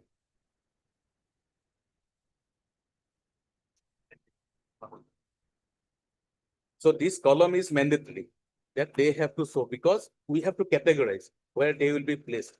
This verification process is very cumbersome, but very systematic also. That is why that SOP was given. Please put it. Yes. They passed in the month of February. Lordship will kindly come to page 44. So in November, they were not diploma holders, and those diploma holders, those candidates who said passed and did not acquire this, they are not before this honorable court. I am sure for that. Page 44, the diploma certificate, which they have passed in 2024, date is 11th of February 2025. So the BA, they passed, got their certificate on 26th of December 2024. Last date was 28th November 2024. And here it is the case that after 3 months, they acquired this qualification. Yeah.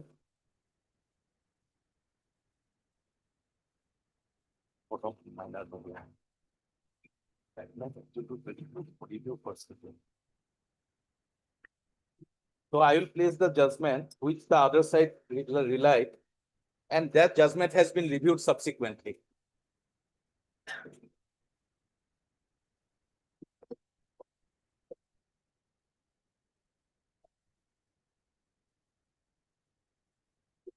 Sorry, Kim, Lordship. can we just have a 5-minute break? No Come back. problem, Lordship. It will be convenient. I will Yes. streamline my cases also.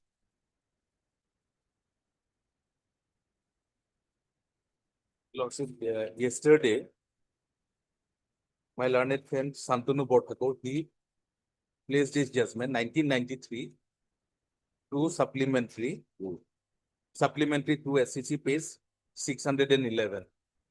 Yes. This was relied upon by them. Paragraph 3 and paragraph 15.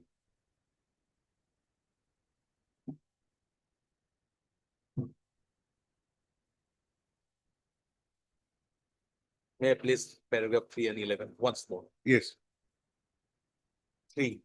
The question which arises in the present appeal is whether or not candidates who are fully qualified to be appointed as junior engineers on the date of interview, not the application, but whose results had not been declared on the date of submission of the applications, were entitled to be considered for appointment to the post of junior engineer.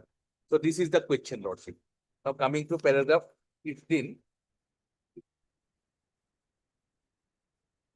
which they relied. May I read it, Lordship? Yes.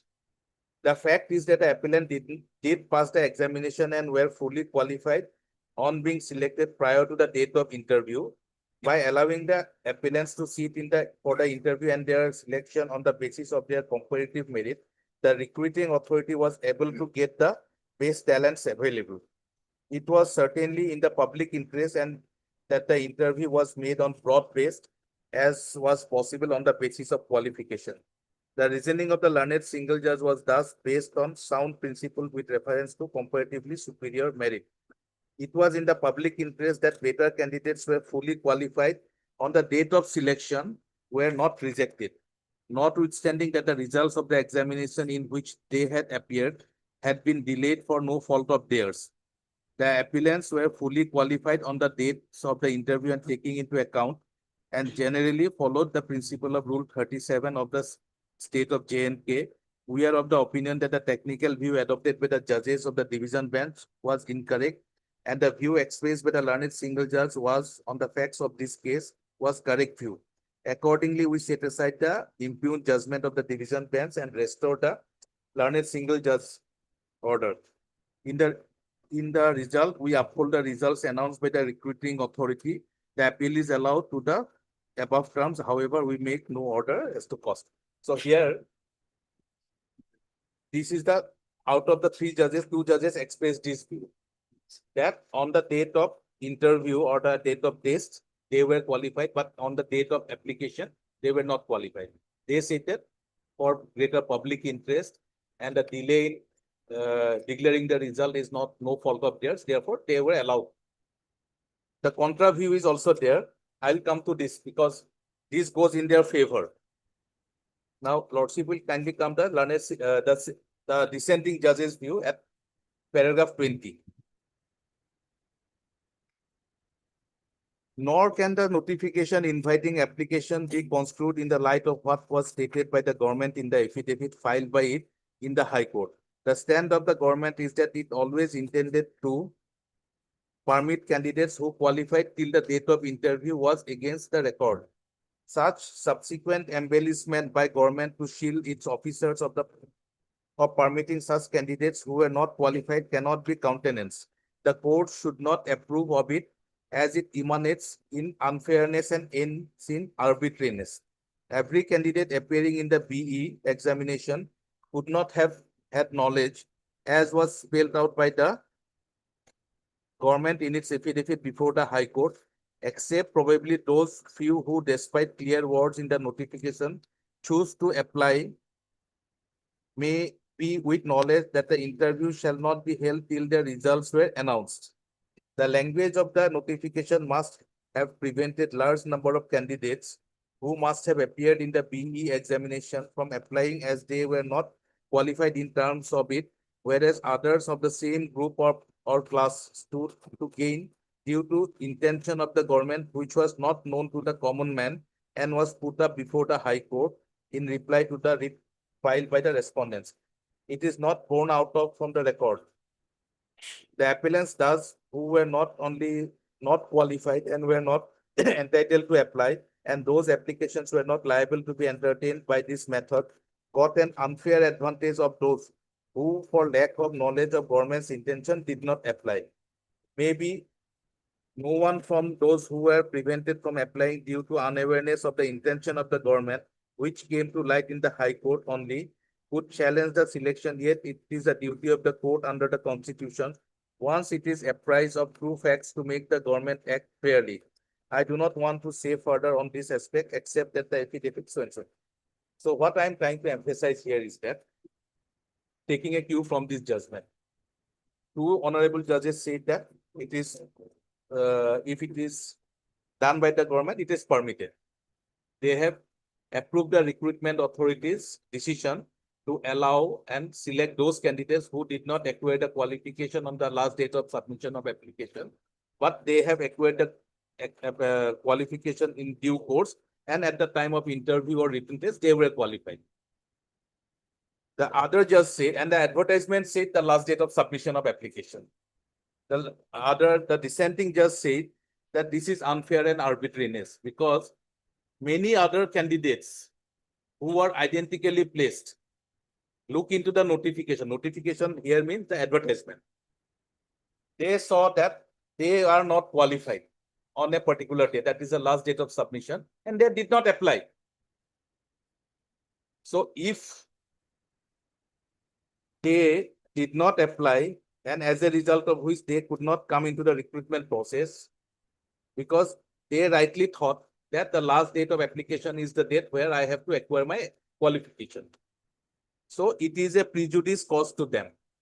And therefore, the learned single just said the decision of the government was incorrect. So this judgment was placed for review by another 3 judges bench, 1997, 4 SCC, page 18.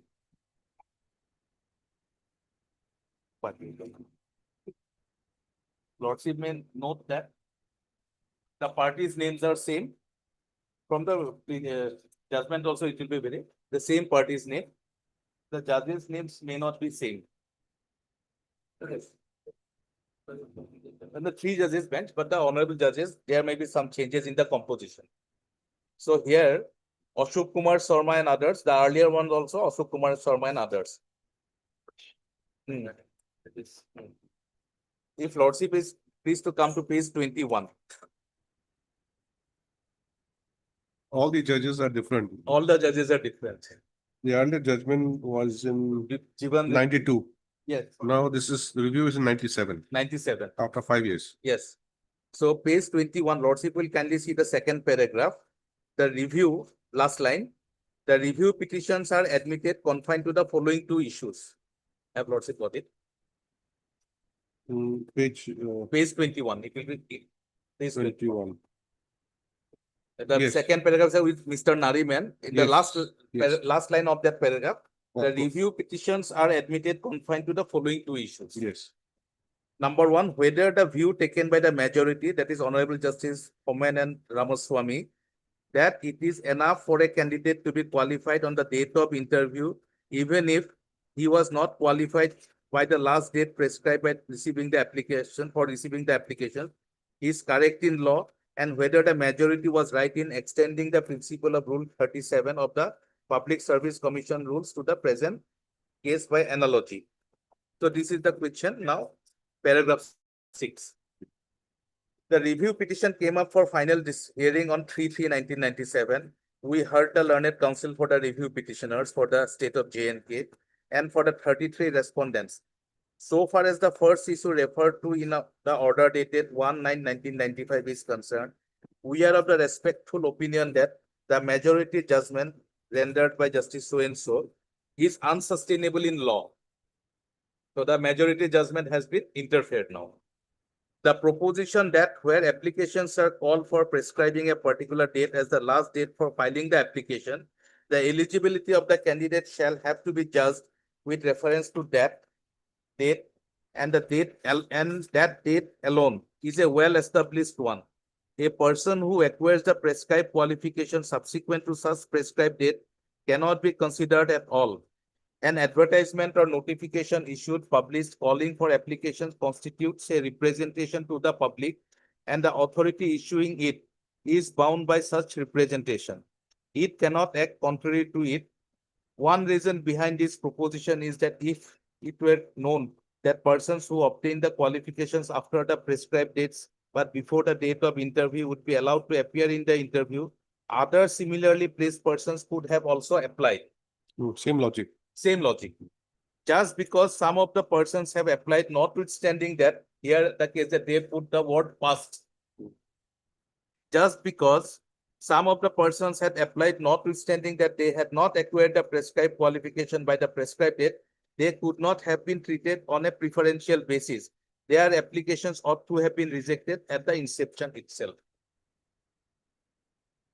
That law, this law is well settled, and this law is still in force.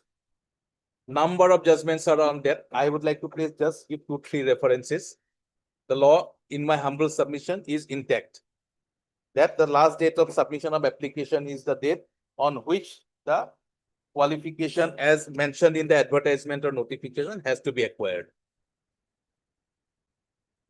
2008 volume 10 SCC page 687. Diptimai Parida versus State of Odisha. Paragraph 16.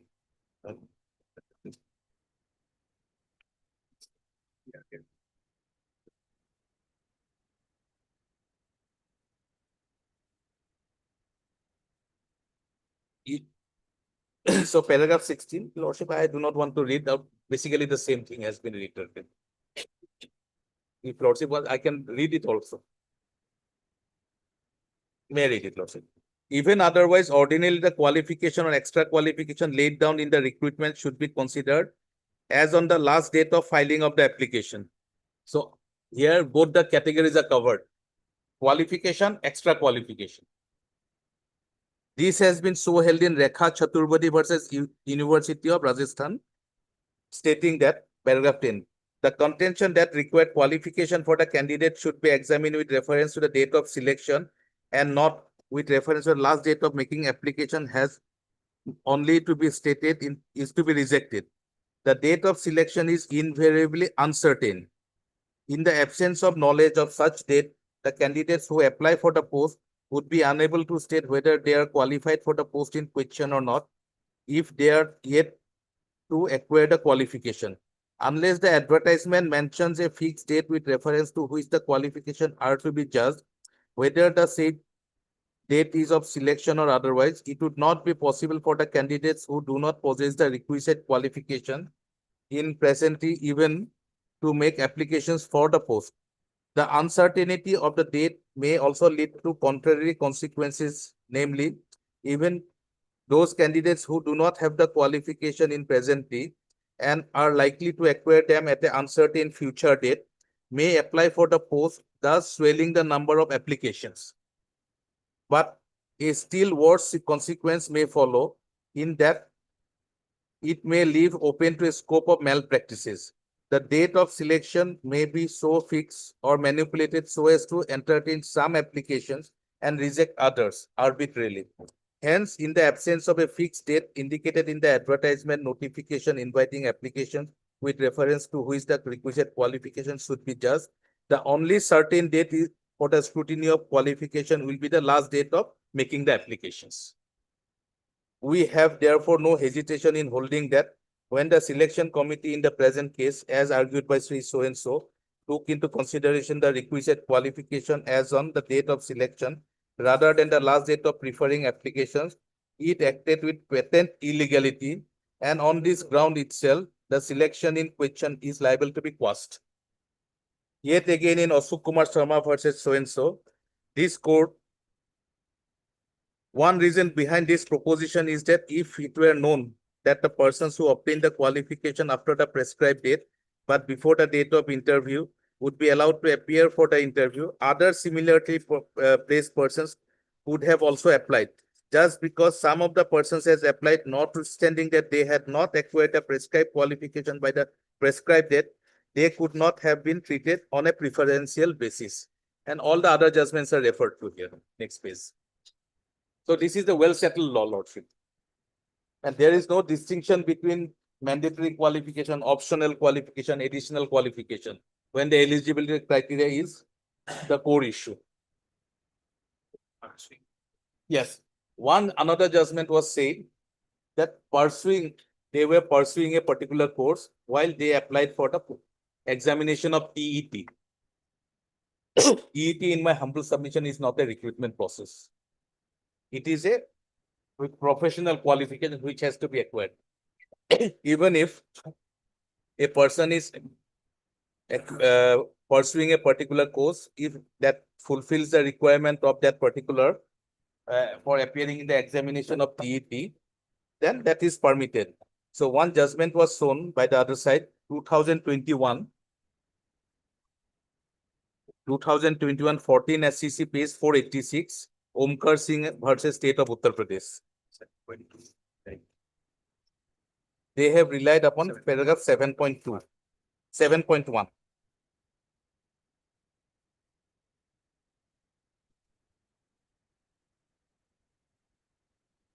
Yeah, advertise to put a front. Advertise to put a front. Advertise to লিখা আছে। এখানে not out this notification will chance to.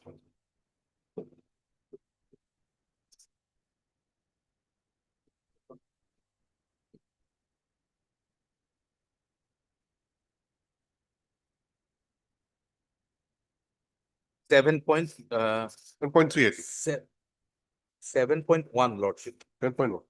7.1, page 495.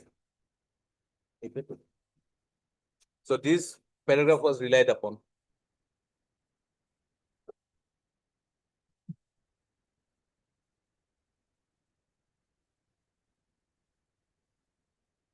Pursuing, Yes. May I read it, Lordship? Yes. This paragraph. The issue involved in the present appeal is the meaning and interpretation of the word pursuing as appeared in clause 5.1 of the NCT guidelines. The question for consideration is the eligibility criteria to appear in TET examination. This is not a recruitment examination, number one. It is apparent from the reading of the guidelines framed by NCT, paragraph 5, that the incumbents who have acquired the qualification, academic as well as professional, can apply for TET examination. The second category of candidates who can apply for TET is those who are pursuing any teacher's training course, that is TTC. The meaning of pursuing is a person who is undergoing any of the teacher's training course. She must have been admitted and pursuing the teacher's training course, which is prescribed as a qualification. Declaration of the result appearing in the examination or date of filing of the form cannot be the criteria to appear in TET examination. Therefore, a candidate who is undergoing, that is pursuing the requisite teacher's training course, shall be eligible to appear in the TET examination. So that is in a totally different context. They are pursuing, they already have acquired the other mandatory qualification. And if they are pursuing a teacher's training course, because this TET is a part of knowledge regarding teaching only.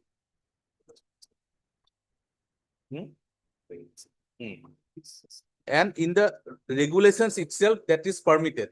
That Yes. pursuing candidates are also allowed. Page 491, 491. 491. See, para 4.3. The Yes, definition of eligibility is abstracted, yes. and Roman 2 provides that. A person who is pursuing. So that itself allows. So notification itself allows. In our case, we did not have that leniency. We did not have that given that option. That pursuing candidates will also be, or we have not given a future date of it, considering the eligibility criteria. This regarding notification itself allowing. Yes, I remember there are instances yes, in the state service or maybe union service. Lordship. There used to be a provision saying that persons who are pursuing the graduation, Yes, final year graduation, yes, may apply, yes. In that case, subject to clearing the exams before so and so date like that. that is because the government know that immediately the recruitment process will not be finished or over. That is number one. In some cases, even the number of vacancies, the notified vacancies also is kept open. That exact number of vacancies will be notified later on. Because we cannot recruit any persons beyond the notified vacancies. But So that clause is not here. in the that clause present is not here. That clause is not here. Otherwise, those candidates who are also pursuing and or awaiting results, they could have also applied. So they, by resorting to falsehood, come into the system, got the entry up to the verification stage. And now, as the verification authorities have rightly, SOP has rightly found out their What is the misconduct. what is the remaining stage of the process of this? Here nowadays, Lordship, most of the case, we are not going for any test. Here we have a written test also. Test was finished already. Now And- documents verification. Document verification. And thereafter, what happens? Recruitment, the select list will be placed, final list will be published, uploaded in the. And the consideration is 1:1, I believe. Yes, because the Policy. Assam FRBM Act is there. The number of vacancies and the select list Exact will number of same. thing. Because earlier what happened in education department, we have, suppose there are 100 vacancies, we'll prepare a list of 200. Till that 200 is exhausted, no further recruitment has taken place. Now there'll be no panel, No, pa- no panel, no, no panel, waiting list. no waiting list. So if suppose one don't join, then to fill up that vacancy, we have to wait for the next recruitment process. But every year we are conducting the test now. There is a advantage also as well as disadvantage also. Sometimes what happens in this kind of recruitment, if candidate applies for 3 districts and he is successful in all 3 districts, so he have to opt for 1 district only. So the other 2 posts remains vacant, and for that we have to go for trace recruitment because the law is like that at present. And for education department only we have brought this law. Okay. To cut down lot of anomalies.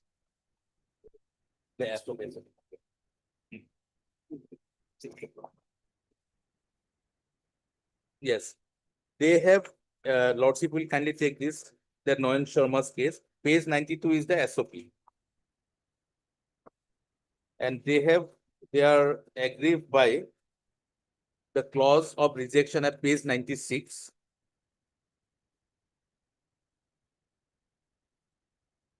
It is the clause. It is the last question. Yeah.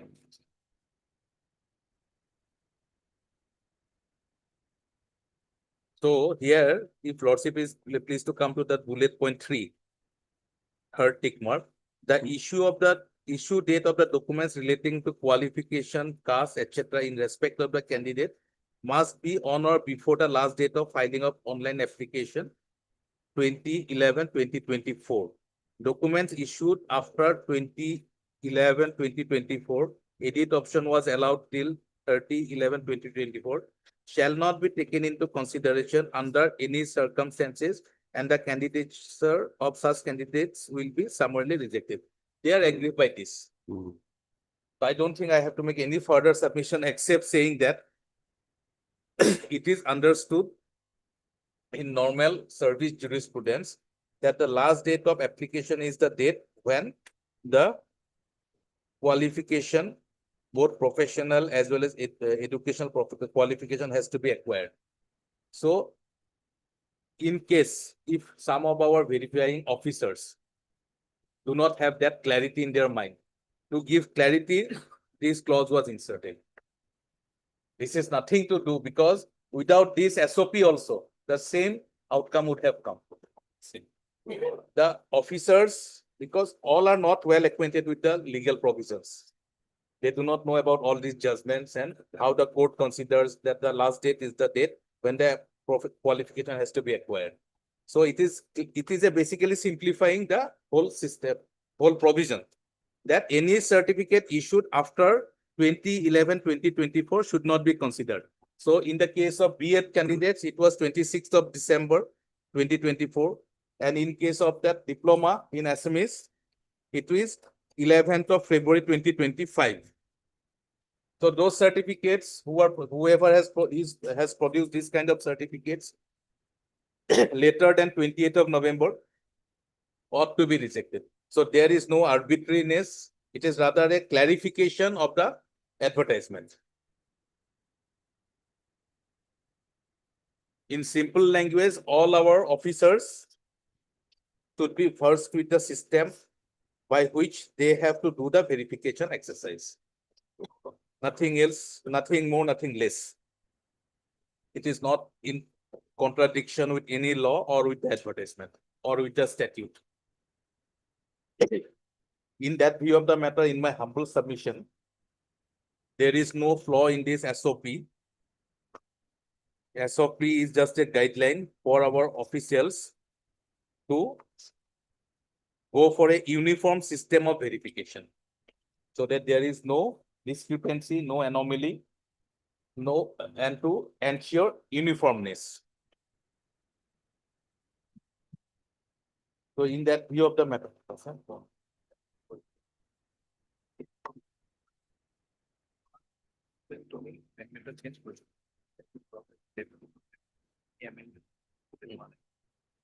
Yesterday, another line of argument was that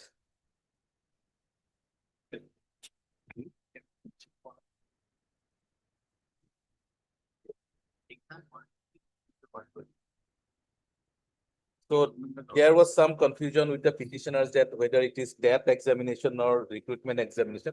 We have adequately amended our law on 28th of September 2023, which was also put to challenge before the division when it was upheld. And according to this, now in the secondary education, we can have this in the rule 8, there is an amendment. The recruitment to the post of cadre of postgraduate teachers and graduate teachers, including subject teachers as in vocational subjects, shall be made by direct recruitment through the teachers eligibility test come recruitment test. So we have merged both the recruitment test as well as the teachers eligibility test at one go, so that there is some uniformity and some convenience to the candidates as well as to the department. Now there is no distinction between eligibility test or the recruitment test. Eligibility is the TET. So far as Lordship, the secondary education is concerned, Lordship, in Assam, we have introduced TET in 2012. That is mandatory under the RTE Act for the elementary education. So in elementary education, we must have TET examinations separately. So far as senior education, or that is secondary education, Lordship, that was not required under the NCT guidelines. As an additional qualification, Assam introduced it in 2012, and every 2-3 years gap, Lordship, we are conducting TET for secondary education also.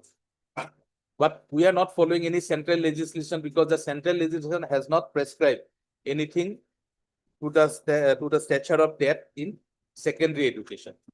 In Assam, initially we started with TET for the senior secondary education. Now we have combined the written test as well as the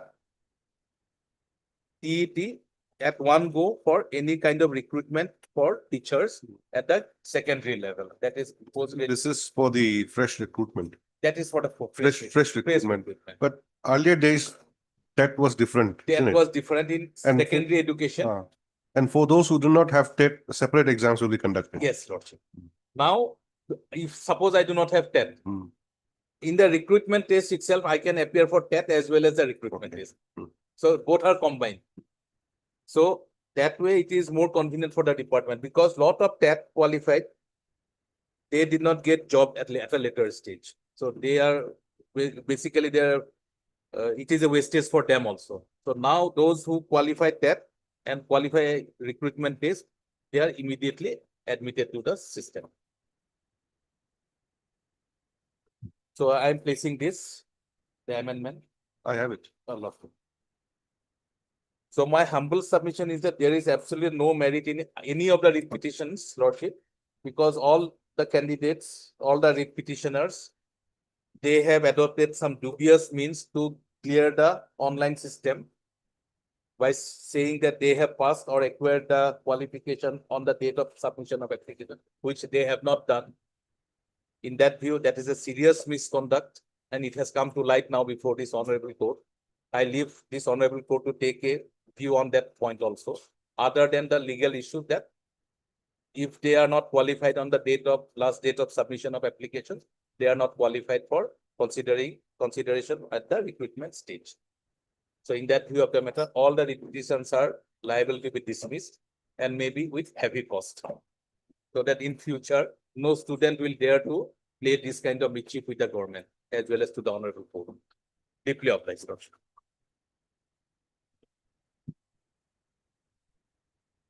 So my colleague will be here.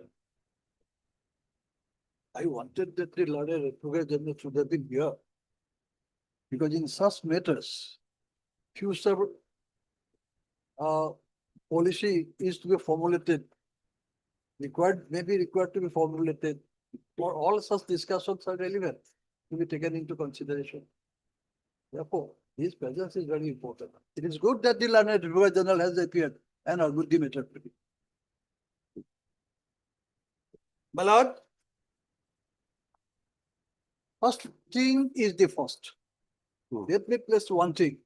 The learned advocate general has very vociferously disputed that there was provision for uploading the documents. It is a assertion on facts. Oral assertion will not do. Our basic case is that there was no facility, no provision for uploading the testimonials, except giving the information in the form which are required and uploading the signature and the photograph. Yes. That being the position, we are on affidavit, we are asserting. If this fact is disputed by the state, then in Madras Court submission, they must come up with an affidavit. This is the first requirement here. Oral argument will not do. Lordship will kindly take note of. Because in my case, affidavit has not been filed because Lordship has not issued any notice as yet. I am at the very threshold. Let the process be followed. Let me also get what they want to really assert and establish before this honorable court. And then I will have the opportunity to contradict it if I find that there is contradictions. Therefore, my full submission here, Lordship will ask them to file an affidavit first. Mr. Manta, Hello. where in the writ petition have you stated that there is no provision for uploading? Yes.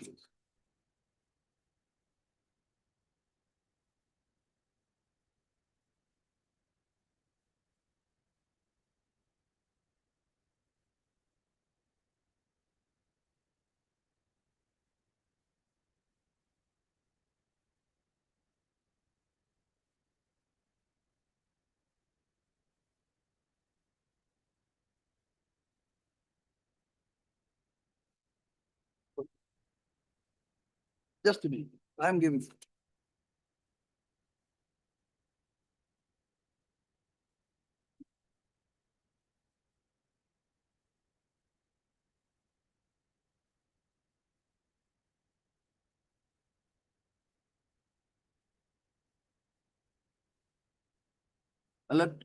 Paragraph 27, page 30.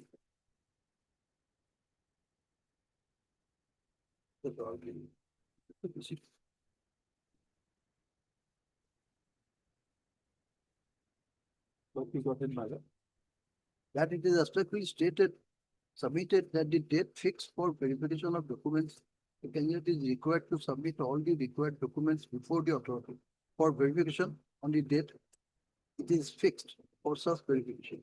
Accordingly, we should produce all such documents on that day, and as such, the question of submitting the same before the last date of online submission of forms is entirely uncalled for, irrelevant, and unreasonable. In as much as while submitting online, there was no provision of submitting those credentials along with the form. That is my case. Now the learned advocate general has asserted, I was listening to him with rapt attention. Now they say, no. Reading out those terms, yesterday also I read out all those clauses of the advertisement, and I submitted before this honorable court that although those clauses are there to upload and even to carry on verification online, that scope they have retained, but in fact, in practice, that was not done. That has been submitted by the other petitioners also to my information and instruction. Mr. Bhattacharya's case also, that Nayan Sharma's case, Nayan Sharma's case also, their categorical case is also this, that there was no scope, there was no provision for submission of the online application. Because it will have a serious implication in the merit of the case. If it is so, not you will have to decide it. Therefore, my first submission is that here, without an affidavit, Lordship cannot go ahead for a final decision.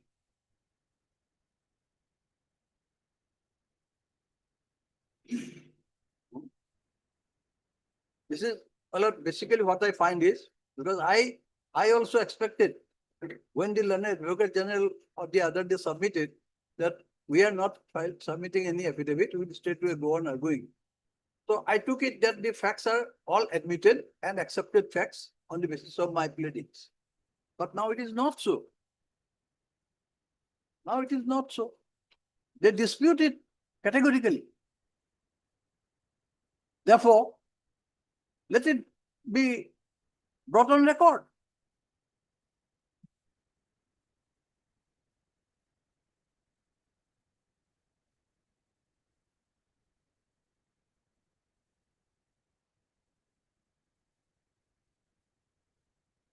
Yes. Now, other aspects. Well, because Lordship is satisfied that yes, there is a necessity to file an affidavit on this fact and my response submission, it is a must.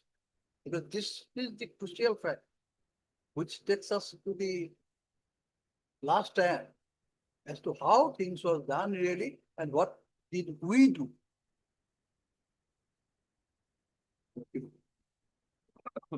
Therefore, I repeatedly insist this honorable court that they should respond to it in an affidavit stating all these facts, factual aspects, and then I will have an opportunity to submit. Now, my lord, I am really taken aback by the leg of argument of the learned advocate general made by interpreting the term fraud. Submission has been made to the extent that we are defrauding this court also. What is the foundation? Are we not coming with clean hands? Are we not revealing the entire facts? If they want to dispute, no, this is wrong, let them come up with an affidavit. That's why I challenge. Then I can say that probably we have gone wrong there. You are right. We have defrauded this court. Moment it is proved, I will with apology withdraw from this. Merely making a statement to that extent, casting aspersions by none other than the highest officer, law officer of the state is very, very unfortunate. It's very, very unfortunate. I have stated clearly. I anticipated, I have written, I have the confidence. That's why I am before this honorable court. We have written an exam. We are awaiting the result. Result was supposed to be announced at a particular point of time, but for some unforeseen situation, result is delayed. But I know that we have written it and I will pass it. And I have mentioned it. Yes, I passed it. Did I deceive anybody? You have retained the entire authority with you. Did I compel you to pass or transfer any benefit to me on the basis of that? You are there to verify and see everything. How did I mislead you to part with certain benefit to me, which I am not entitled to? Therefore, to say that we have defrauded and on that count alone, the petition should be dismissed. That was the assertion made. If this is so, well, I will respectfully submit that it invariably wants that an affidavit should come on record. In what way we have defrauded, in what way we have forced, what way we have misled the authorities or this honorable court. Kindly appreciate, my lord. We have taken the exam long back, and prior to filling up the form, and result was announced and we had the certificate before sitting in the exam. It is a case here before sitting in the exam. I will come to it. Now, because on principle I am submitting the way the submissions were made before this honorable court, that on this count alone, because they are coming with malice and defrauding this court, petition should be dismissed. Here I am on, my lord. This is a statement made by a very responsible officer of the state.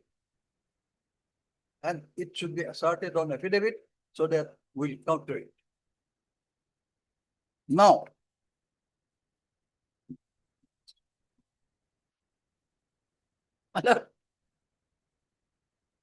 in my response submission, maybe the London Advocate General was not properly briefed. He has asserted that there is a relaxation clause in the advertisement, the recruitment notes. There is a relaxation clause. We could have asked for relaxation that I do not have these papers now, these certificates now. So this clause may be for a time being relaxed and may be given to me the opportunity to submit my applications. I will produce my certificates later on. And the submission was made that they didn't apply there also, but made false statement and defrauded the officers. Can you see that document, my lord? By this corrigendum issued on 15/3/2024, second part. Moreover, paragraph 2, I will read it, my lord. Moreover, the procedure under quotation, application seeking condonation / relaxation of any criteria should be made to appropriate authority as per applicable norms at least 7 days prior to filling up of online application, unquote. Appeared at serial number F under the head, please note, in the advertisement number so-and-so, so-and-so, so-and-so, and E so-and-so, common dated 26/12/2023, published in the local dailies on 27/12/2023, for filling up of the vacancies of postgraduate teacher and graduate teacher of both government and provincialized secondary schools are also hereby withdrawn. Are also hereby withdrawn. So this condition was not there prevailing on that day. Assertion has been made by the Advocate General. No, this was there and we did not avail it. I won't say that this leads to misleading this honorable court. I won't say. My submission is probably the learned Advocate General was not properly briefed. That's why this submission has been made. We are not defrauding, my lord. We are, to the extent possible with our hands, whatever information is there, we are making it open and clear for this honorable court. We know the implication of coming to a court and establishing certain facts. We have to verify 10 times before we come to this honorable court.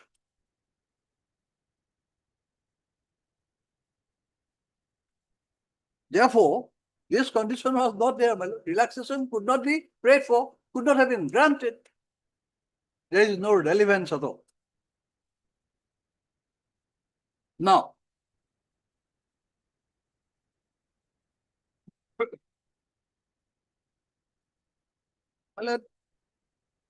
here,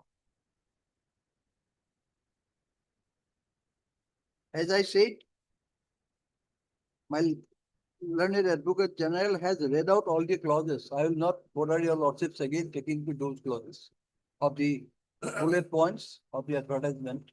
Lordship is taken note of. And he was harping upon all the time that those are required to be uploaded. As I said, that it was in fact practically not followed. It was not the procedure. Therefore, whether that was done or not, whether our statement is correct or not, has to be asserted and verified from records. And to that extent, as I submitted, I repeat, with all respect, an affidavit is necessary.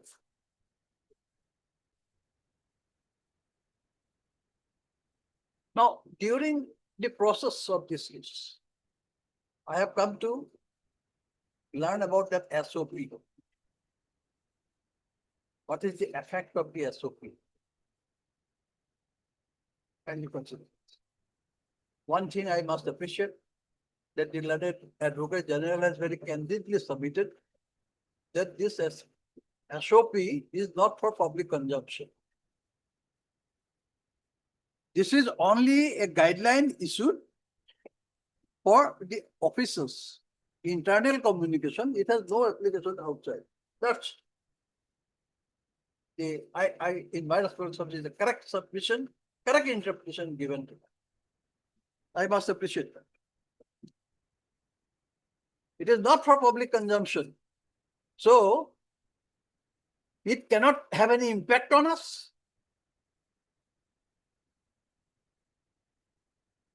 To disqualify or to add something, it cannot have the impact of adding or subtracting anything on the terms and conditions of the recruitment notes or the rules made under the law.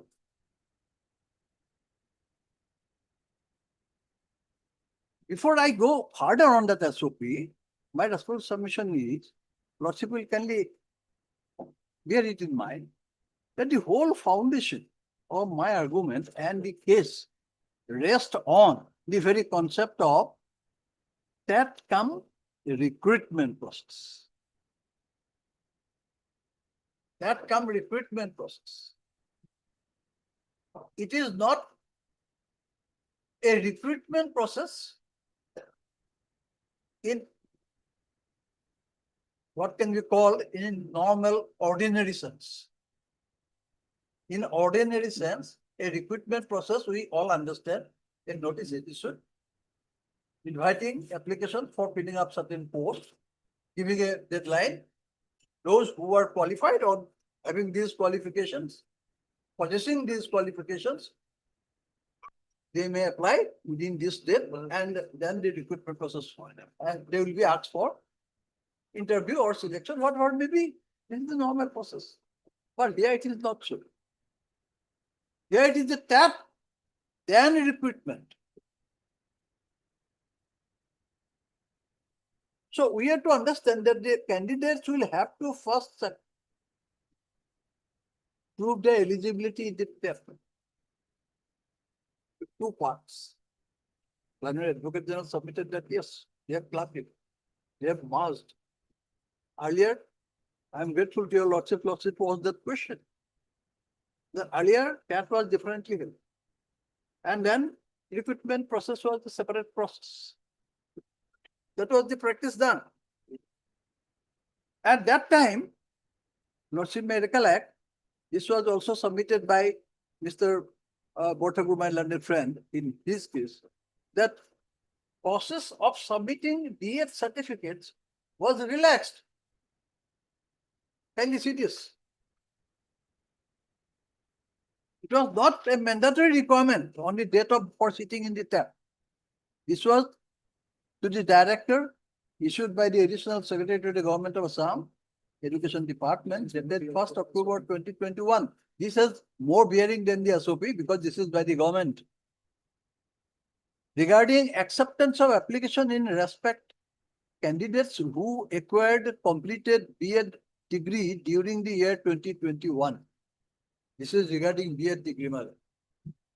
Reference DSC Assam letter number so and so advertisement PGT dated 24/9/2021. That was the recruitment process initiated by issuing this notification. With reference to the subject cited above, I am directed to inform you that the government in Education Department has approved the proposal of DSC Assam communicated FIDE letter dated 24/9/2021 and is pleased to allow the candidature of the TET qualified candidates who passed acquired B.Ed degree from NCT recognized teacher training institutions, colleges, universities during the year 2021 after passing the TET examination against the advertisement dated 8/9/2021 issued by DSC Assam for recruitment of postgraduate teachers in provincialized higher secondary schools, subject to the condition that such candidates do not cross the upper age limit in their respective category, that is SC, ST reserved on 1/1/2021. Therefore, Lordship will kindly mark, this was earlier followed. There was a proposal was given by the DSC that was approved. So this approval is still subsist. This approval is still subsist. They have not disclosed it. Okay, Mr. Manta, My lord, how long will you take? I'll Right. take, my lord, another half an hour. I've heard you yesterday already. Yes, So- but then I will have to counter the submissions made and refer to the few decisions, explain the position. So I'll try to be brief as possible. I'm giving the outer line, outer line. If I get. You'll have to be position, very brief because Yes, there are other matters you see. Definitely. No, no, that's why I said, if Lordship wants that no affidavit should come first, then I should go for. Then yes, because here is a case, even Lordship ultimately finds that probably this is necessary, because in the other case, affidavits are there, they have interacted with that. Here, nothing. See, the thing is that we have heard the parties, I've heard the parties Even that, at some length. even that. Now, whether we If should they after delay hearing- the matter on asking for affidavits, one thing, and the other thing is whether we'll confine to the interim Yes, or not. yes. Interim, Which one? interim, Lordship will pass an Then, interim or then Lordship if the, finds. if it's only confined to interim, I need not hear. We And need not go, yes, we need not yes. go for detailed hearing now. Exactly, that's what I'm saying. Need not have to go. Kindly see whether there is a case for interim. When there is a whether there is. But at the same time, after hearing the parties to some extent Yes. for 2 days, I mean, Yes. you might as well take a call. Mr. No, my lord, Mata, but Lordship will have a very You- clear, you will leave that to the court? clear view. Uh, No, if your Lordship wants that, the Lordship will confine into the, now this hearing is confining to the interim only, then I may have to conclude. I may have to conclude. I need not have to go to everything. That day also, therefore, I didn't take your Lordship to all these points. I simply confine myself to the limited points to just stress that we have a strong prima facie case. To that extent. For interim, I've heard you, I think. Yes, yes. Yesterday, I've heard you. Yes, yes. Now, because the full disposal, in case of the final disposal, my lord, there will be difficulty. In that case, affidavit must come, and I will have to press my arguments on all points. Because here, kindly see, my lord, fact remains, the learned Advocate General has relied on that particular decision, which has been reviewed. But then the another decision which categorically says, my case stands up, that is why the other day also I was submitting, that my case stands separately. In the sense that for the first part, that is the TAT examination, I have taken, which the BS certificate itself. BS certificate is not mandatory for TAT to sit in TAT. I have taken it, but they didn't carry out any verification. Had it been done, probably I would have got the information at that time. Their mind. Only see that notification, their rule said, they have not followed that also. Their rule was there. So anyway, Mr. Manta, then second half, please conclude within 15 minutes. My lord, I'll. Then, Mr. Bora, you.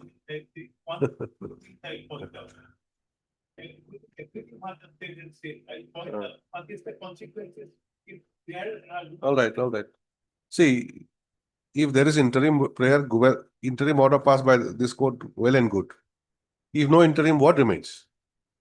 So that is why, if that is why, it's better to consider the entire thing and take a call on it. All right. So I'll give you 15 minutes, second half, you take 5 minutes and we continue with the other matters. Yes. All right.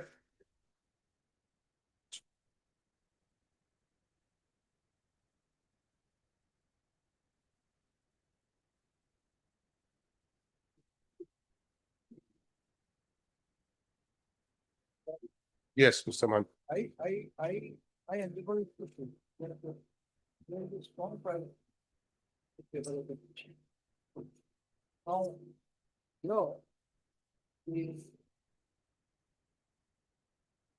Lordship has seen. So there are two parts of the process. One is the tap, one is the recruitment process. Now, how to distinguish it? How to distinguish it? This is the General submitted that is now marked. What the process are marked, that is clubbed. But admittedly, there are two parts. One is the tap, then recruitment. The tap notification, Lordship has seen it. In that notification, there was no any indication that these documents are required to be uploaded or filed before this particular last date. Lordship has seen it, I placed it. There was nothing. Only last date was subsequently given that within this last date, you have to file the form. And we have done. There is no any clause, the other day Lordship also pointed out, that these all 1, 2, 3, 4, including year certificate is required to be in possession of the date of submission of the last petition. It was not. It was not there. They wanted to say this because now in the SOP, they wanted to say that it should be examined on that particular day. So this was not in public domain. SOP is a private document for them. Third, this is not in public domain. This is not a part of the advertisement. Therefore, this has no application. Look at General rightly admitted that this is important. Their guidelines given to them. But unless this particular clause, which is prejudicial to the interest of the petition, unless it is incorporated in the advertisement or in public domain by way of notification, this cannot be applied. Subsequent. Subsequent to just before the verification, this SOP was given to me. Therefore, this has no application at all to our case. And regarding that, the Advocate General has submitted that in secondary education, we do not follow NCT. NCT is not applicable, those rigors are not there. But I take exception to this submission and this manner, as it was the submission made, that the rule was put to challenge. This rule 8 was put to challenge that the tax come recruitment process, this rule was put to challenge. Ultimately, the division bench here, when the division bench was hearing, there, what was the submission made by the Advocate General regarding the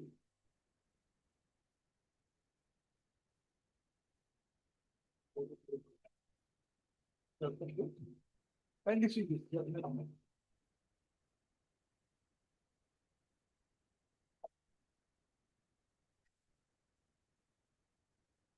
Shows the judgment in the case challenging the rule, amended rule, right?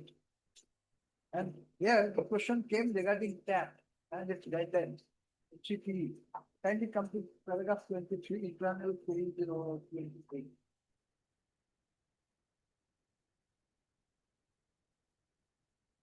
'22, '23, and I will pitching 24. It is contended by Mr. Sakia that the HCP regulations of 2014 lay down the minimum qualification for recruitment of teachers, and it is certain that no person with a qualification below such minimum qualification can be appointed officer. It is further submitted by Mr. Sakia that the amendment to the rules of 2018 is no manner violate or contradicts the qualifications laid down by the HCPE. We have submitted that with the introduction of the PET examination, the minimum qualifications provided under the NCT regulations of 2014 have not been tinkered with. It is submitted that the requirement of passing the PET come recruitment test is over and above the minimum qualification prescribed under the NCT regulations of 2014 and in no manner waives or relaxes the minimum qualification prescribed for appointment of secondary and senior secondary officials. Therefore, this is a categorical assertion. in case of these rules while this eligible phase. So Soike has submitted that the provisions of amendment to rules of 2022 and second amendment to 2023 do not deal with the subject of education, but provide the service conditions of the future without contradicting or violating the minimum qualifications laid down by the NCT in regulation. Therefore, our NCT regulation provides that the BEd qualification can be continued, pursued.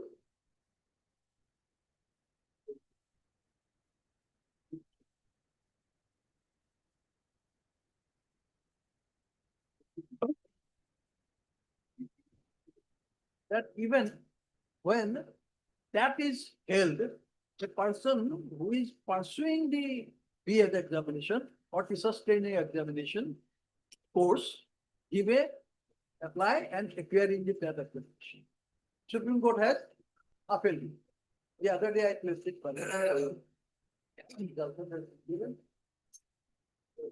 Given.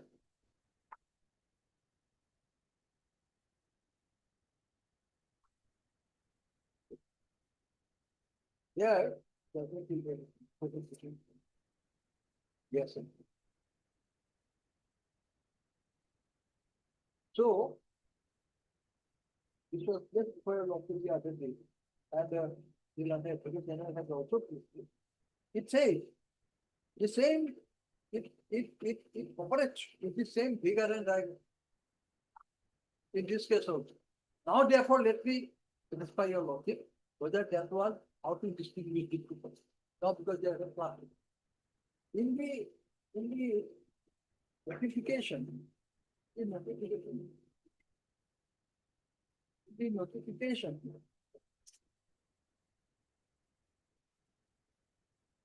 what you will see, what they say, that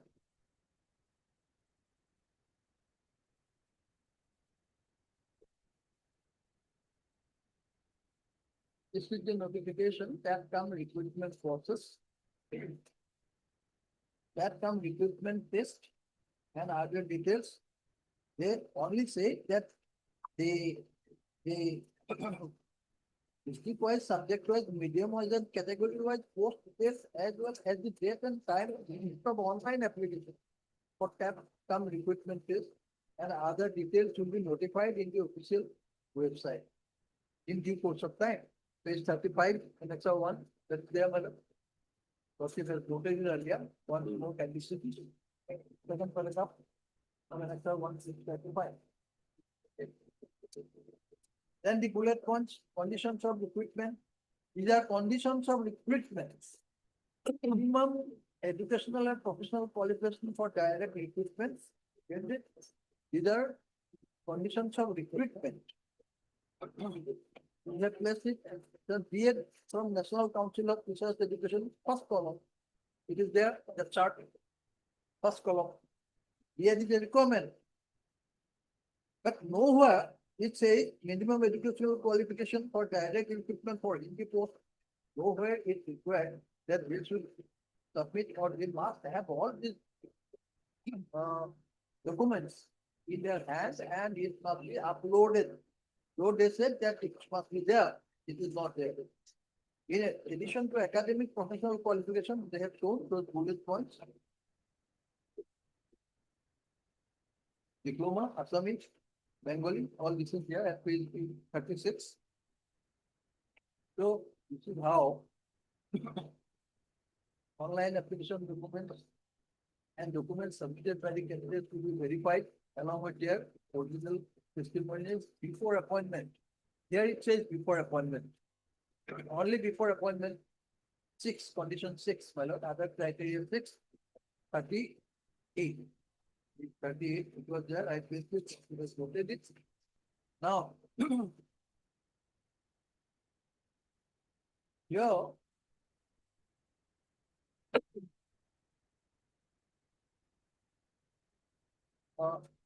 page 40, the following self-attested colored copies of certificates and documents to be submitted online.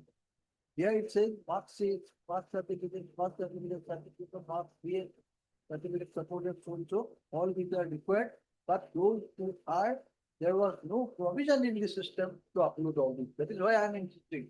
Well, in fact, those documents should not be uploaded because there was no provision at all. Now, here, this was dated 26/12/2023, page 40, down below. And thereafter, addendum was there, next page 41. Page 41, annex 2, it say, down below, my lord, how to apply. Roman 2, the online application will be accepted from 21st October 2024 to 15th November 2022. This much only. There also it only classified. I mean, they showed the breakup of the pieces post. Subject wise breakup of the post. By mathematics are responsible. And then say that this is the last date. This was again extended. This was again extended by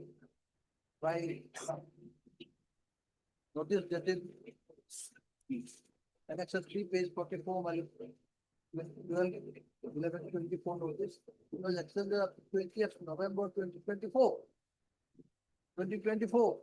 And accordingly, we submitted a rule says,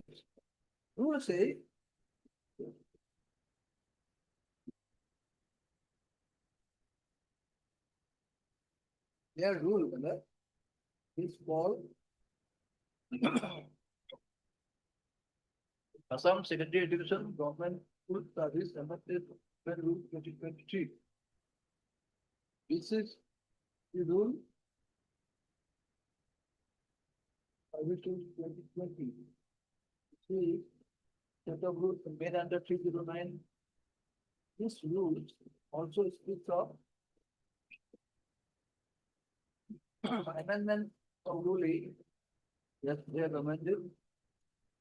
Document this Which rule is that? is for the Petition dated 20th September 2023. It notifies the amended rule of the Assam Secondary Education Government School Service Amendment Rules 2020. It speaks of government service, government schools, service rules, and the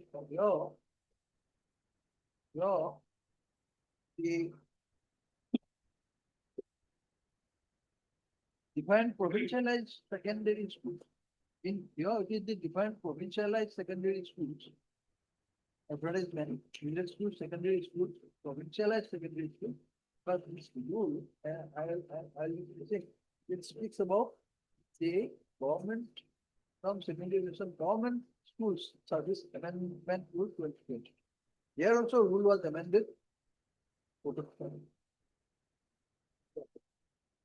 Possibly can you see? Here is a provision. The director shall scrutinize the applications and prepare a list of eligible candidates for appearing in the tab come recruitment session.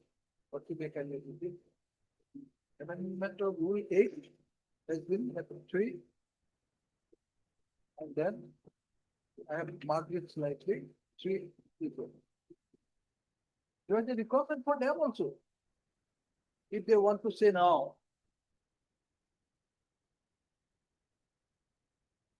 3, column 3, that rule 8 was amended. And then down below they say, whoever applies for TEPCAM recruitment, their application should be scrutinized, and if any foul play is seen or any wrong information given, that will be rejected at the first. So here they must have done it, and nobody was rejected. They were not allowed to appear. And when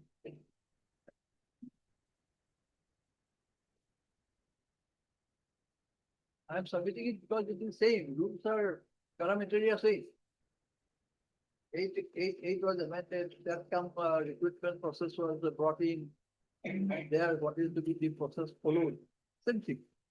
Here or there, same thing. You do mix up that come recruitment process. That's how, why I. As a model to see how to proceed. That is there. There, and if I take it, that they have done it, they have complied it, they have all allowed us. Authorities allowed us to sit in that company, that first part.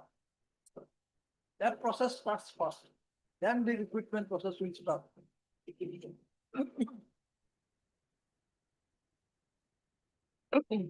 Yes. Now, as I'm saying, madam, to show that the recruitment process starts when then in this way. That process starts with that notification that that exam will be there. You apply, last date is this. And then you may go for recruitment directly. But the recruitment process, how it will be carried forward? It will be carried forward by looking into the marks obtained in the that examination and verification of documents. That notification came when? Can you see?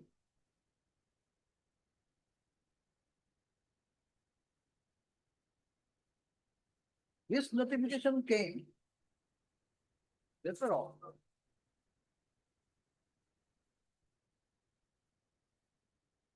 These are marks they have declared. Notification page 79. Can you see my?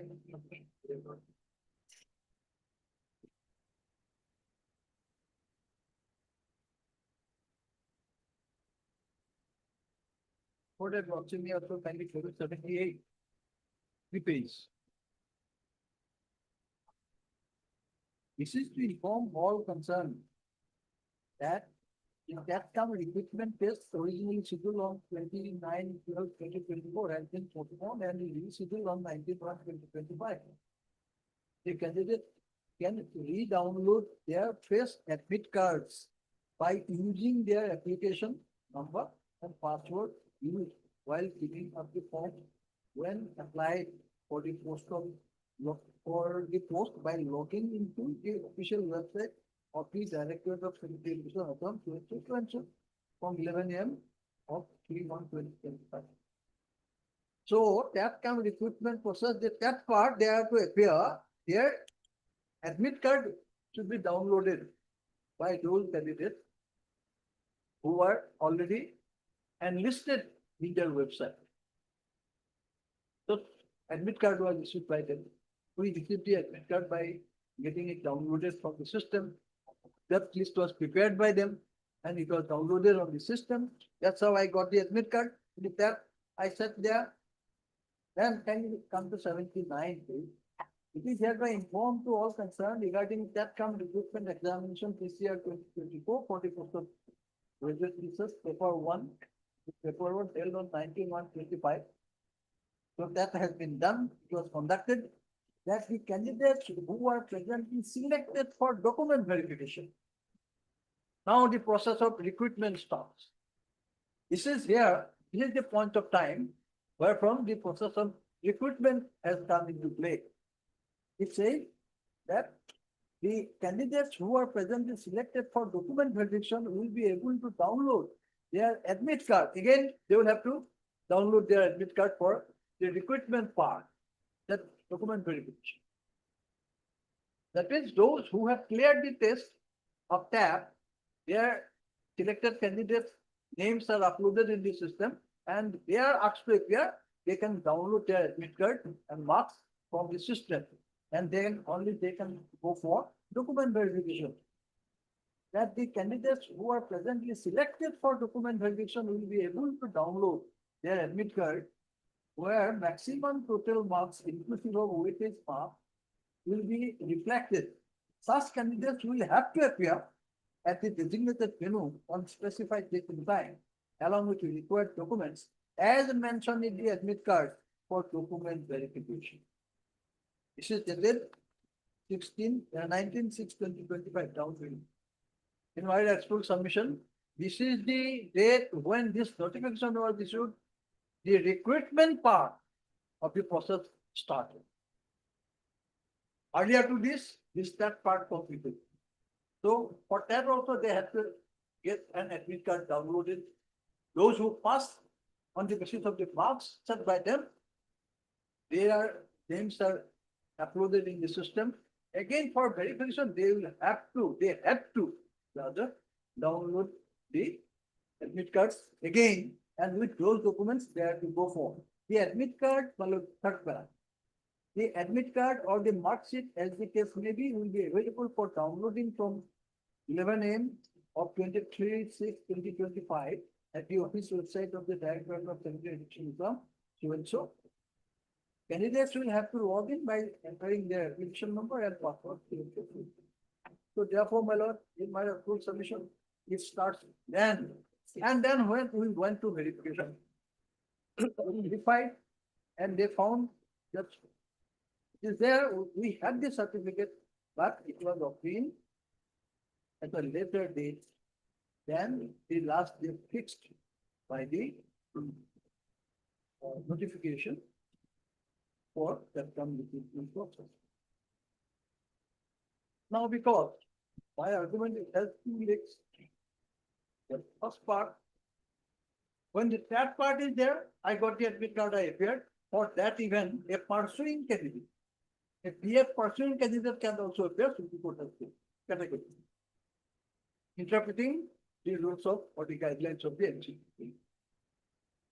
And their cases before the division bench, yes, NCT we follow, nothing has been tinkered with. We follow the process. Therefore, Supreme Court, as I submitted in my law, this decision, 2022-18 SCC 136, which should be your under Provincialization. Here,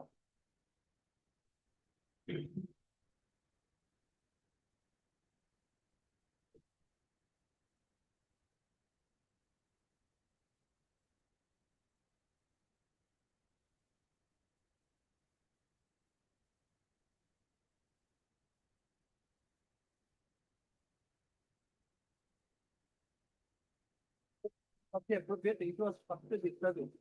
On another point, I will come to it. Which one? Omkar Singh, 2021, volume 14. Is that the one? Omkar Singh, Yes, yes, yes. regarding TET and NCT. Yes, yes, yes. This is true. So that we have read it. We need not repeat again. Yes. Therefore, there it says, Advocate General also placed it. Yes. So this has squarely supports me that for the appearing that part, even a pursuing candidate also, even if he has not passed the but he must have the certificate at the time of recruitment. This is what will be the effect score. So, as I have submitted, my lord, we completed that part. We were invited for the second part, recruitment, on that day, on the date of verification. We produced the BF certificate. So how come the question of receiving it at a late day, that is after the day of submission of the online application, it's be applied here. This cannot be applied. Therefore, we come in and we are all selected on merit, on the high merit. And in that case, that decision of the apex court, 2010 8 SCC 687. This is also applicable, it goes in our favor.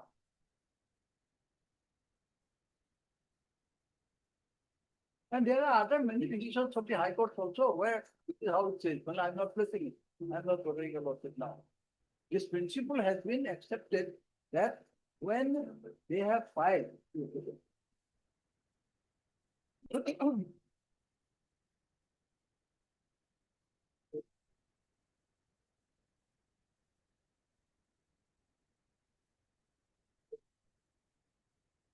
Right. So the decision referred by the advocate general, probably I have wrongly noted it. But in 2010, it is 366.7.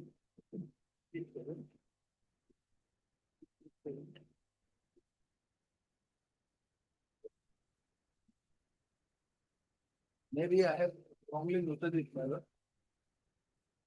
Yeah. I just noted down. The court have taken into consideration that and the recruitment process. If the recruitment process is uncertain when it is going to be done, then in that case, these findings that one will have to submit all documents on the last date of submission, that is not applicable. More particularly in the professional qualification. And more particularly in the BEd certificate, which is a professional qualification, which the rules say, and NCP's rules say that this can be obtained even by, or that can be availed even by a candidate who is pursuing the course. Therefore, my school's condition that there is a strong prima facie case to be looked into by the Supreme Court. And we are on merit selected, not otherwise. There is no fraud, no deception, nothing of this sort. We declare. We have passed. Yes, initially we have said. Now the argument was raised that what about the others who didn't pass? If they are not confident that they will not pass, they will not apply. But it was open for all. If somebody has not come forward voluntarily, if somebody has not mustered that courage to say, well, I am equipped, I can go ahead, how can anybody help them? So this cannot be a fault on my part. We are all qualified. We know that we are getting, but the certificate is awaited. I know my position that I am getting through. Therefore, I declared, and thereafter it came to be true. Had it been the case that without passing, I have appeared and tried to persuade the authority that I failed, but I have shown myself as a path, then the matter would have been different. Here it is not there. I said I have passed. Document says I have passed. I had the document and placed it. Therefore, my lord, until if once I decided, probably, what may be pleased to ask them to file reply. Oppose if they so, clarify on the points of facts, basically.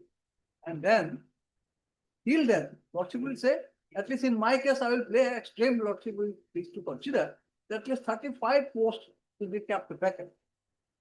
35 posts may not be filled up for the time until Lordship decides. And let the case be heard within 2 months and let it be finished, or 1 month. If they file it, I am here to get it done within 2 weeks even. Subject to your losses from me. I have no difficulty. But then formalities should be completed. The process of hearing a writ petition should be taken through so that there will be no defect in the proceeding. So that tomorrow, if anybody goes to the upper court, they will find that yes, it was process was followed, they were given all opportunity to deny or to substantiate the changes. That should be there. That is my worry. That's why I'm saying, because they are now vigorously opposing the factual part. We are saying there was no provision. Not me, the other petitioners have also said there was no scope for uploading the documents. But they said, no, it was there. It is required to be clarified. That should be proper. That is my responsibility. If you have lots of information, I agree.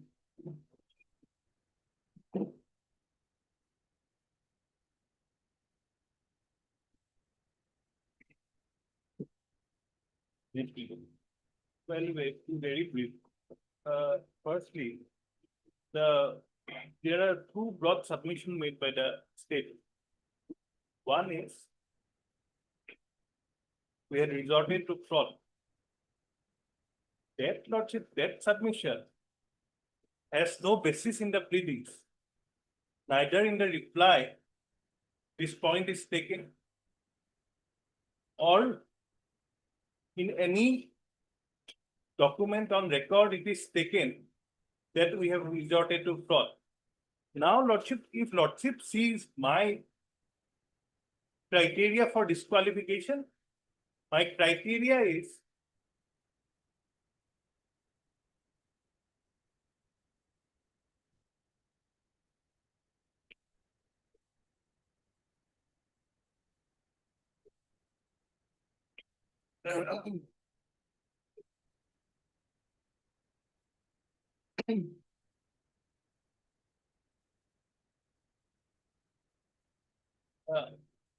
Round of fraud has no bearing in the pleading. Mr. Bora, please be brief, okay? Very brief. Very brief. You have heard.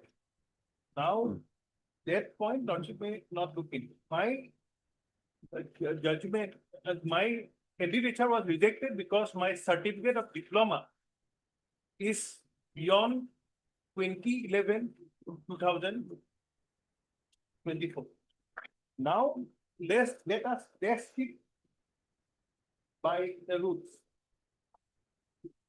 As per the rules, the requirement for selection to the post of graduate teacher is graduate certificate, it says final certificate, BS certificate, and a certificate of TET. Now, suppose we take the argument on the face of it. What happens? What happens? A candidate will apply in this recruitment process on 26/12/2024. Now, on that day, he does not possess the mandatory qualification of TET. The results of TET that he has given comes out on 30/6/2025. Therefore, suppose in this recruitment process, a candidate applies for filling up the post of graduate teacher. I have already shown in the schedule that TET is a mandatory qualification. Now, a candidate will apply in the recruitment process. Just a minute, Mr. Bora. This recruitment process is TET cum recruitment, Yes, Lord. TET cum recruitment test. Yes. So if one is already qualified for TET, No. Lordship, my point is, Lordship where will is the requirement? come to the schedule first.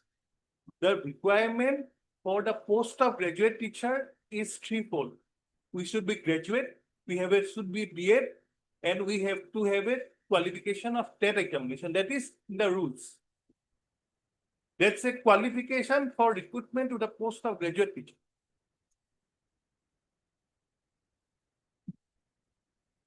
Lordship, at page 80 of the rules is there. Diploma is not a condition.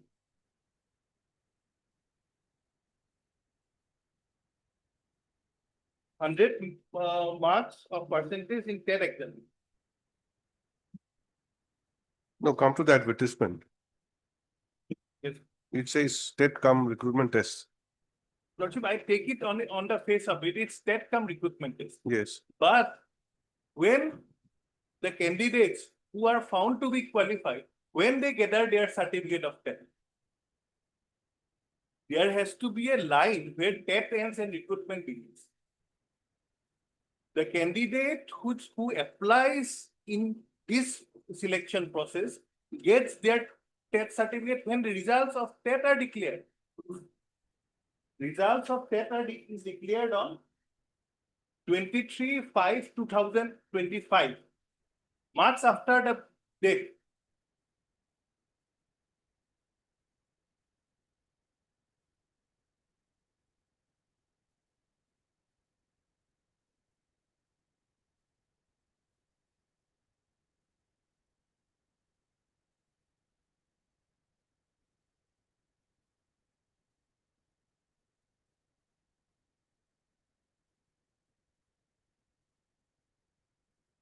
The results of TET is declared only on May 2025. You're trying to perhaps make it into two stages. First stage is TET, second stage is the recruitment, like yesterday. Lordship, now Lordship would see anybody who is found qualified in this recruitment process has passed TET on 23/5/2025. Now the recruitment starts when the verification starts. Where is the result? TET? That thing has From- not been brought on record. No, from which date, from where did you get the date? Lordship, in my reply, I have stated the date, well, to my knowledge. Paragraph 4. In the 35. 35, Date has been declared on 35. 35. That's what you say. Graduate teacher, for graduate teacher is 35. Therefore. So was there any other recruitment drive apart from the graduate teacher? PGT was there. PGT was there. For postgraduate teacher. But we're not concerned with PGT, isn't it? PGT, we are only. All concerned- these cases are for graduate teachers. Graduate. only. Which one? Which case?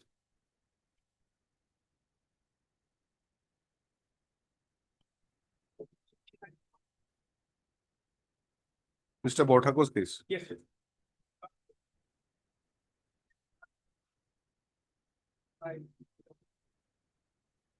PGT. Any other PGT?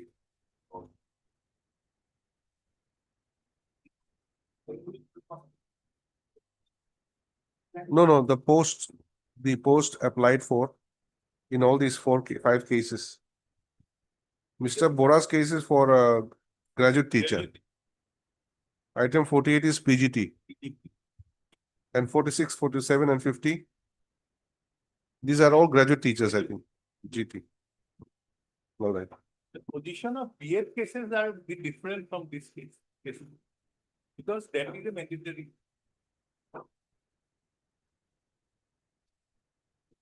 What I was trying to point out is that all the candidates who have qualified this verification process have got their TET certificate on 35/2025. If they take the point that all certificates for recruitment process that is required under the rule, the last date is 2011-2024, this argument falls flat. Because they themselves has accepted certificate or results of 35/2025 of TET. No, that is why I was telling you, this is a 2-in-1 examination. TET cum recruitment test. Maybe. But Lordship, the rules are not clear where TET ends and recruitment starts. It is not your case that you have some problem with this advertisement. You have got through this advertisement. You have appeared for the examination test. Can you question that now? Saying that the rule says otherwise, why they have made this? No, we are not. I am on discrimination part. I am on discrimination part that if you can accept the TET certificate or the recruitment drive that was given on 35/2025, why can't other certificates can be accepted? First, because mandatorily, if Lordship sees the schedule, that is a mandatory qualification. If all qualifications are required before the selection, before the last date of application, that qualification also has to be there before the last date of. Okay. Therefore, what I was trying to point out, it may be a TET cum recruitment drive, but there is a fine line where TET ends and recruitment begins. Yes. TET ends on 35/2025.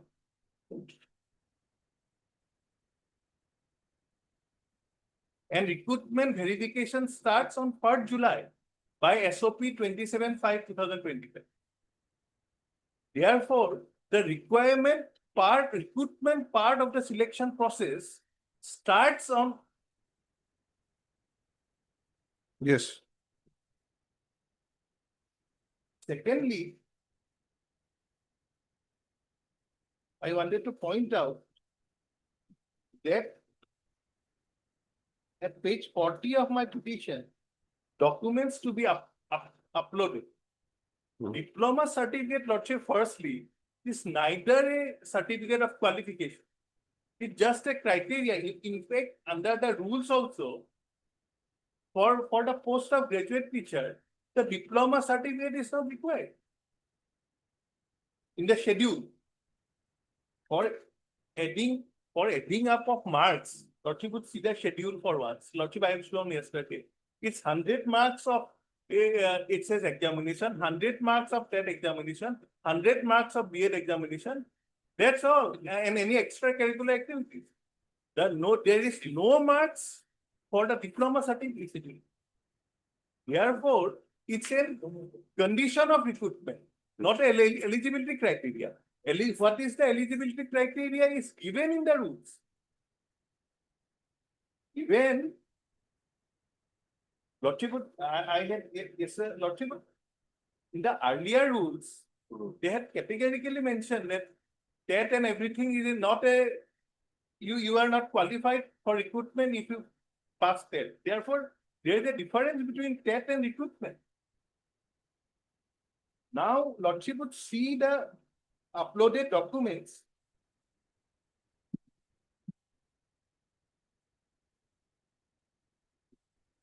Any other mark sheet and certificate of higher education. That is, the state is trying to project that in this criteria, our diploma certificate fits in. This criteria, Lordship, has to be read with in relation to the other criteria given in 1 to 12. Lordship, I'll read it out. Any other mark sheet and certificate of higher education. Any other certificate that is higher than B.Ed, higher than graduate. It does not come in the, because as per the rules also and as per the advertisement also, it is shown as equivalent to the HSLC certificate. Therefore, rule point number 6, what the state was pointing out, was a marks on higher education, not for the diploma. And we could not have, because these are requirements for TET examination. Recruitment drive begins on 1st July, when the SOP is given. And I will not again go to the SOP, but for B.Ed certificate, a last date is given. For the SOP also mentions the diploma in Assamese, but it does not mention any date. What the state is trying to project is one thing. What is the legislative intent of the rules is another thing. What Lordship would see is the legislative intent. The legislative intent, Lordship sees the schedule and the rules. The intent of the legislature was not to take it as an eligibility condition. That's why it's not in the schedule. It was just a exposure to Assamese language.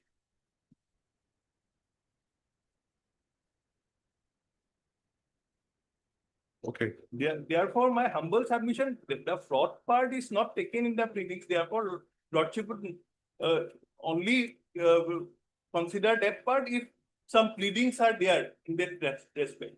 And other things also, even if they can accept the TET certificate, which is a mandatory qualification on 30/5/2025, why can't they accept a certificate beyond on 11/2/2025? That too, it's not an eligibility criteria.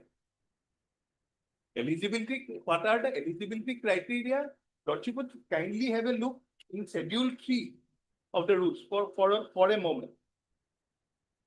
You have shown me that yesterday. No, I shown Lordship Schedule 2. Let us not. Schedule 3, Lordship. Kindly, what are the qualifications for a graduate teacher? I wanted to show. Page number? Page number 84 in my Schedule 3 of the 2020 rules.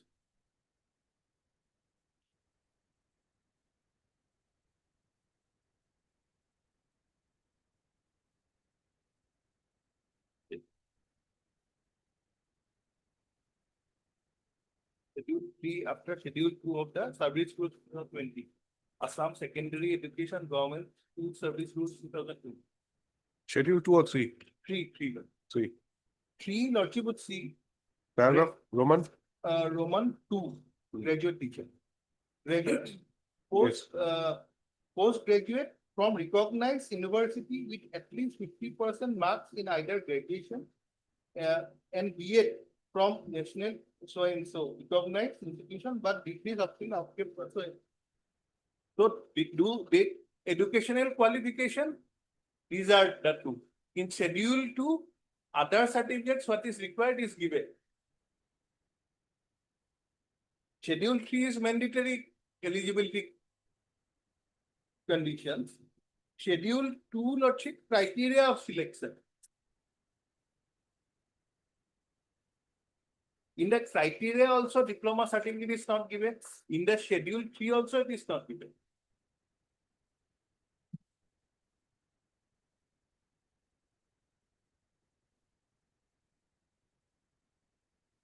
Okay. Lordship, finally, Lordship, because it is TET come recruitment in the rules also, Lordship, but the rules does not distinguish where TET ends and recruitment starts, Lordship.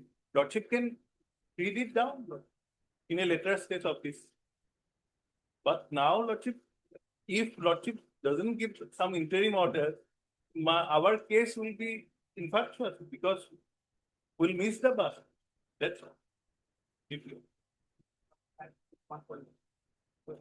It's not a much similar argument, but it's SOP. Now, my study said the SOP is a internal communication to their officer. If my internal communication, this will want my hidden criteria. Like selection. This can be considered. There cannot be hidden criteria in one of the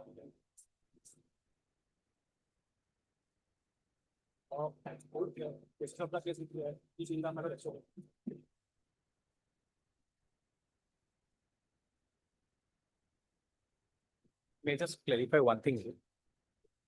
The rules Malad, which has been read by my friend Mr. Bora Malad, the rule 8 and the schedule 2 that has been substituted an amendment Malad, by the notification of 2023.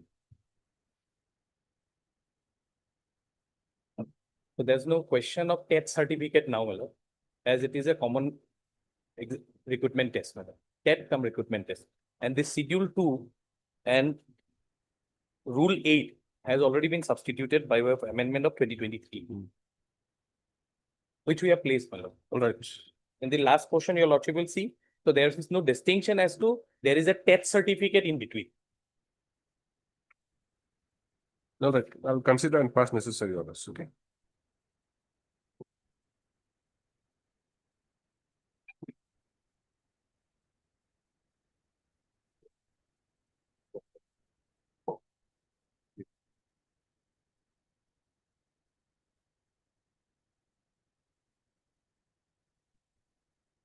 All right.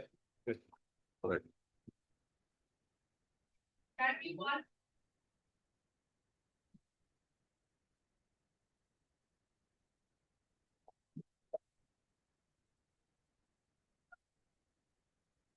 Yes, what is this matter?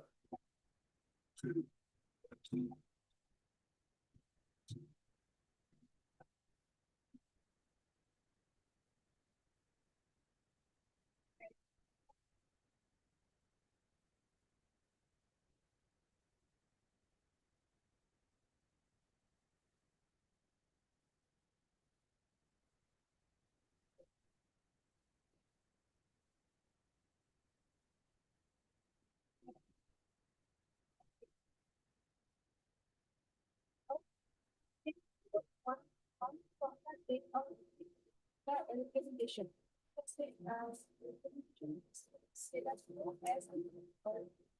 Thereafter, lordship page number 12, lordship.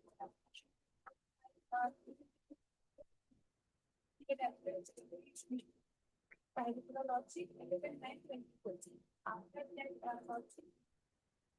No orders are. Your representation has not been considered. This was filed on 11/9/24. Will issue notice. Your good name? Heard Miss A. Begum, learned counsel for the petitioner, who submits that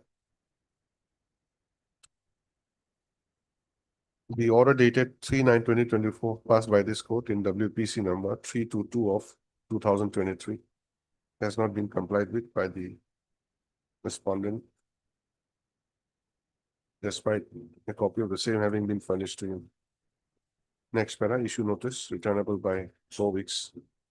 Petitioner to take steps for service of notice on the sole respondent by registered post with ADU within three working days. List again after 4 weeks.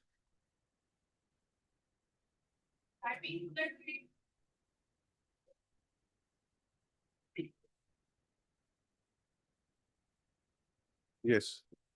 This matter pertains to admission into pathway of the NIOS procedure. Petitioners may not participate in the eligibility cum entrance test, which was initiated by notification dated 7th of February 2025 by National Testing Agency in part as part of provision made in the Medical Commission Act 2019. And at that time, there is a provision for 5% exemption for government to candidates who have studied in a government school from class 7 to 2012 year. And during ongoing process of admission by notification dated 9th of April 2025, a notification was issued whereby the Schedule 3 has substituted and 5% reservation for candidates who have studied in the government school has removed by here the petitioners paid before the lawsuit that that subsequent amendment has not applicable for this session matter. In short, that is my case, madam. Kindly start. This has come for motion, isn't it? And there's another one, there's another matter. 2 and 3 same. Two and three. Same. Have you filed affidavit in that? No, man, I've got, otherwise I've got certain records to place, man, if it is, we proceed on the period for the interim part, or I can file in by, my lord, Monday I can file the affidavit, bringing all these into record. It's better to file an affidavit because without that, The loose documents I can place. But otherwise, by that time, the process may complete, madam, because counseling has already over, madam. No, my lord, lordship will see, my lord, if at all, whatever the ground the petitioner has taken, if that is allowed, entire, my lord, amendment of 2025, all will go. We'll have to go for fresh counseling, my lord, in that case, because various amendment has been brought in.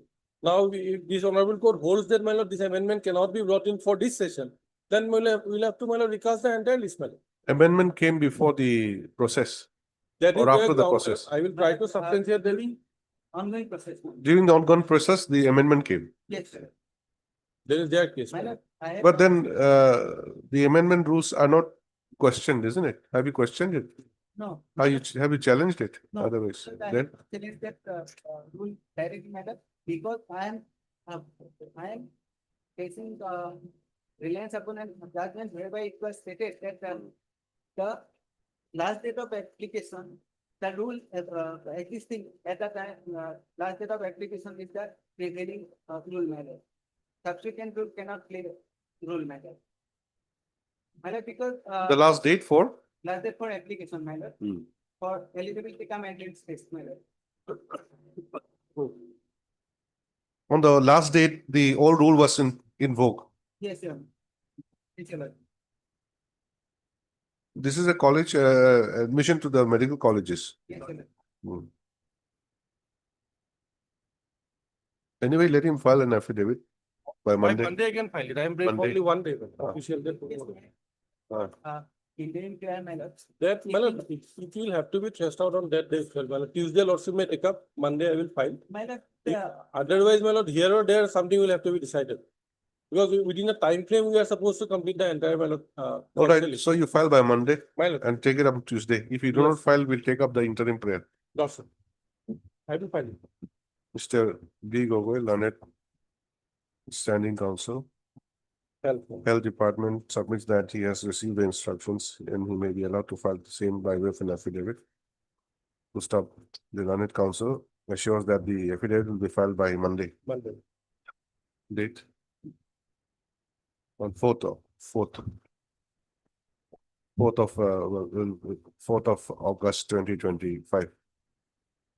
considering the submission made and view of the urgency expressed by the learned counsel for the petitioner, let's this matter on Tuesday. Chief, Friday. Wednesday, why? Tuesday. Motion days again, it will take some time. We have to place the entire manner information bulletin and all manner various notifications are there. I will have to manner differentiate that judgment also. Wednesday then. Wednesday. Let it be on Tuesday then. You want Tuesday? Tuesday, man, getting, How many matters are there Tuesday? 15. Okay. considering the medical, Ah. admission, case, it may be taken up on Tuesday, man. Because otherwise we have Okay, to okay, complete in a Tuesday. time frame. Let's make it Tuesday. Like, If the affidavit is not filed by Monday, then court may, the petitioner may renew its prayer for the interim. Yes.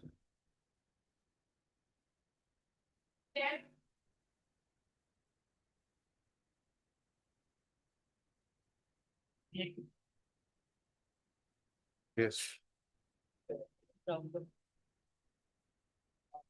In this case, petitioner name was not included in the list of teachers of the who was selected, for which he provided it. Honorable Court in the year 2022, Honorable Court directed the petitioner to file a appeal with the authority and the executive kindly. They will look at the order of the Honorable Court in the annual house of petition. That will face logic face. When it started from page 21, and operative portion of the order is page 23.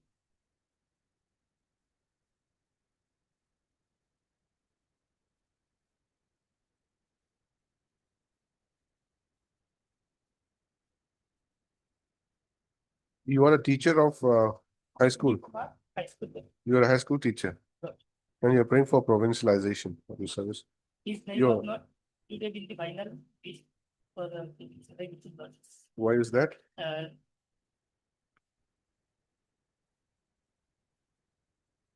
There is a mechanism for that provincialization. But appeal, while appeal was referred pertain to the order passed by this honorable court. Thereafter, a hearing was taken, the order passed, Appeal filed before whom? before secretary. As per the provision. That's, Where is the order? order, the page 23, Is this a second round? that's Okay. page 23, the provided portion of the order. What does it say?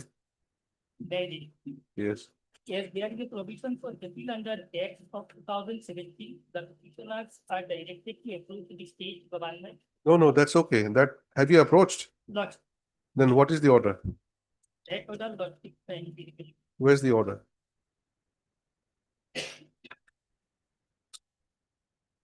Your claim is rejected. page 33. Your claim is rejected. No, rejected. It is fine. His case is not genuine. Everything in order, but his appointment was Appointment was? not given to him. Till date, everything in order, Lordship. There is no anomaly. His case is genuine. Lordship, kindly have a look at the order of the authority, Operative, page 33. operative portion.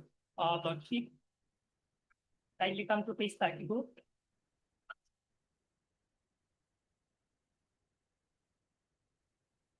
On On examination records Oh. available in the state for Sri Ranojit Raj, it seems that name of Sri Ranojit Raj was wrongly spelled in the dice data.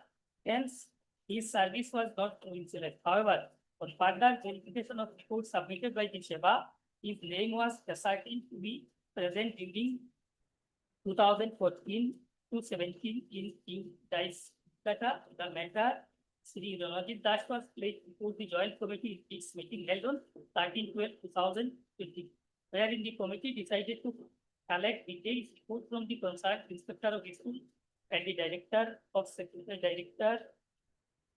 secondary education Assam on receipt of the same shall submit the proposal to government after verification by the state level. After careful consideration of the above facts, it was decided by the appellate authority that provincialization matter of the petitioner Sri Ranojit Raj shall be processed on receipt of the required report from Hotel One, Director of Secretary. Okay, then what happened? Then Lordship will come to, Inquiry report not received. it is there, it is there. I have an next inquiry receipt also. Lordship.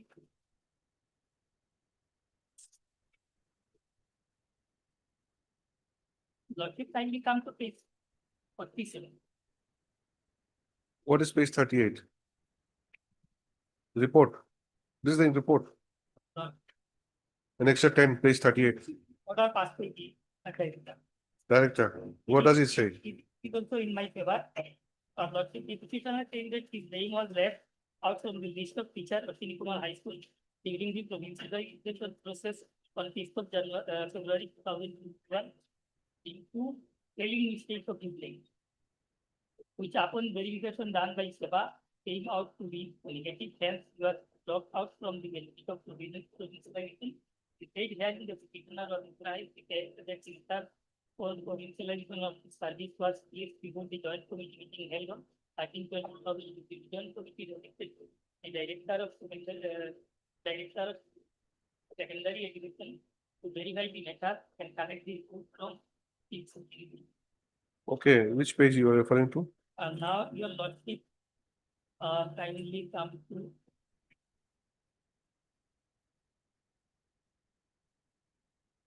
page 50, election 30, 50. lordship 50.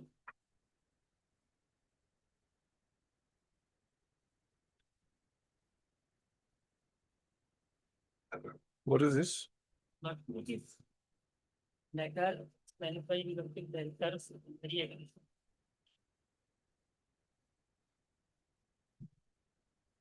Report of independent authorities. Lordship, Where is the enclosure? lordship, and not there in lordship, kindly then come to page 49.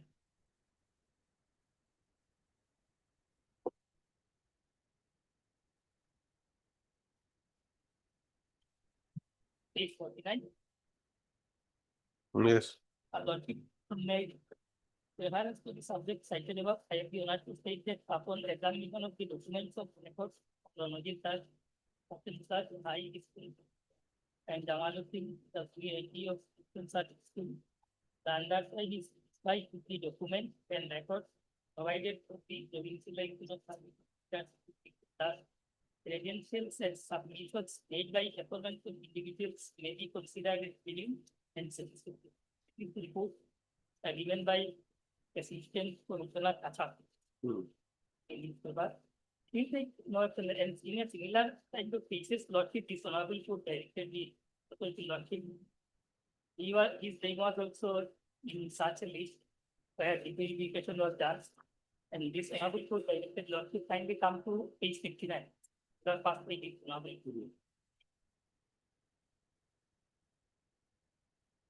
Awarding person of the order. This case also filed an similar careful circumstances before the Who will recommend your case? lordship, it is Who should recommend your case? district scrutiny committee, Thereafter? thereafter state level committee, both the committee recommended my name. But it was subsequently rejected that there is a spelling mistake in the dice capacity. That's why my case was rejected. Now, report come, everything in order, but this service was not. You issue notice. Heart, Mr. Your good name? L.R. Majumdar, Learned Counsel for the petitioner. Who submits that by filing this writ petition, the petitioner prays for a direction to the respondent authorities to provincialize his service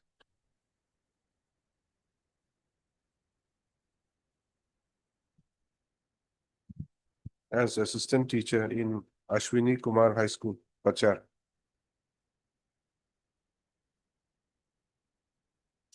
Stop. The Learned Counsel submits that although the district level scrutiny committee and the state level scrutiny committee had recommended his name for provincialization, but on account of certain error,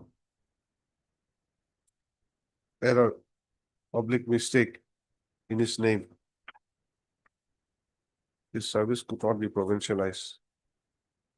So, however, the Assistant Commissioner Kachar Silchar has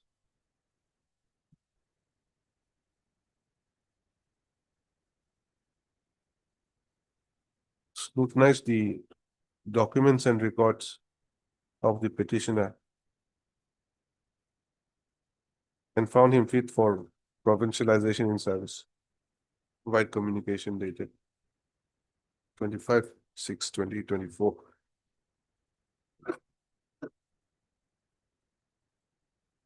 However, despite the same, since his service has not been provincialized, the petition is before this court.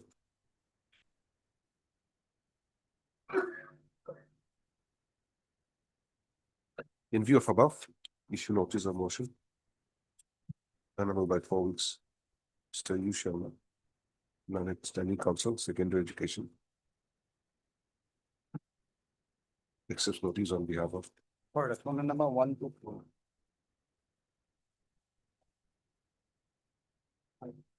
Then. Corresponding numbers 1, 2, and 3. While Mr. B. Diori, Learned Government Advocate, accepts notice on behalf of respondent numbers 4 and 5. So, okay, 5. Mr. U. Sharma will be Respondent number 1 to 4. 1 to 4. Okay, let's rewrite that. 1 to 4, then 5 separately. Notice is there for complete. Petitioner shall serve requisite copies of the writ petition to the learned councils appearing for the respondents today within 2 working days. This again after 4 weeks. Stop pendency of the writ petition will not be a bar for the respondents to provincialize the service of the petitioner. Registry will fix a date.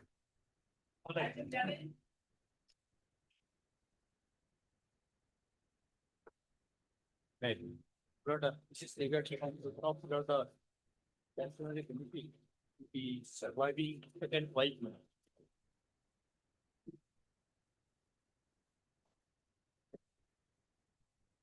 Yes, sorry, you're saying? But surviving second wife. First wife died on T1 2012. And the present petitioner got married to gentleman on T4/2012. And the husband of the petitioner died on 5/1/2016. Now she is only the surviving wife. He has not been paid the pension benefits. And under rule 150 note on, she is entitled to the benefit of pension. Rule Rule 153 143 of what? of the Assam pension rules 1969. What do you say, Mr. Fukan? At this stage, notice will go, my lord. I'll get my instructions back. Heard Mr. M. U. Mondal, Learned Counsel for the petitioner, who submits that the petitioner is the second wife of late Hazrat Ali Mia, who expired on He died on 5/1/2016. 5/1/2016. Stop. The first wife of late Hazrat Ali Mia also expired on 3/1/2012. And the petitioner, being the surviving wife, is entitled to pension in terms of Rule 143 of the Assam Pension Rules 1969. Next paragraph, issue notice of motion returnable by 4 weeks. Mr. A. Fukan, Learned Standing Council. 1, 2, 6, and 7. Elementary Education Department accepts notice on behalf of respondent numbers 1, 2, 6 and 7. 6, and 7. And 4/3. Mr. B. Diori, Learned Government Advocate, accepts notice on behalf of respondent number 3. And where's your friend? R.M. Borwa. Accountant General. Okay, who's appearing for provision? Mr. B, I think Vijesh Sharma, B Sharma. Has he come today? I'll start copying, madam. R Talukdar, I'll start copy. Hmm? R Talukdar. R Talukdar also. Mr. R. Talukdar, learned standing counsel, AG Assam. Accept notice on behalf of respondent number 4. And number 5, Treasury Officer. My lord, A Chaliha, A Chaliha. And He is the standing. Mr. A. Chaliha accepts notice on behalf of standing counsel. Finance Department. Finance Department accepts notice on behalf of respondent number 5. Please inform them. I will inform. Parties are all represented, and as therefore formal notice is not required. Petitioner shall however furnish requisite copies of the petition. to the learned counsels days within. List the matter again after 4 weeks. On the date of the fixed by the registry. Tendency may not, it's not a bar for the respondents to consider the case of the petitioner for affording the family pension.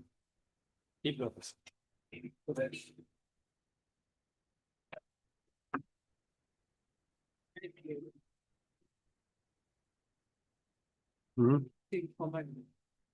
Compassionate upon Hmm. TLC recommended. Page 28. Start from page 28. Even page 29. Page number 4. Serial number 4. Yes. Name, then what happened? Application is received from newspaper of South Carolina, Lancaster, is configured and recommended for appointment on contacting of against the field of teacher of under South Carolina, Lancaster, as stated the eligibility criteria and as per the vacancy law. Yes. Thereafter, matter has been forwarding as per minus clerkship to the director of secondary education. Where's the forwarding letter? Case 31 for the Hmm? case 31. 31 is copy too. Yes, Now, then, there is no forwarding. Have not any.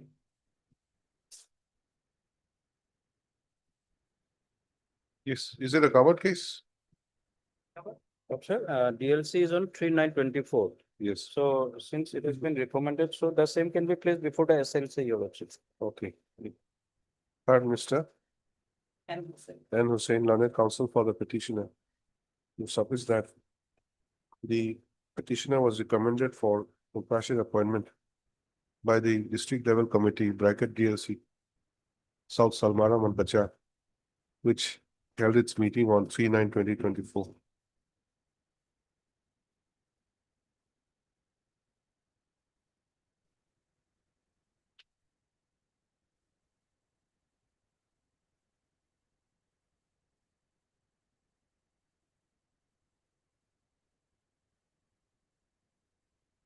Against the post of assistant teacher of LP school under DEEO South Salmara Mankacha,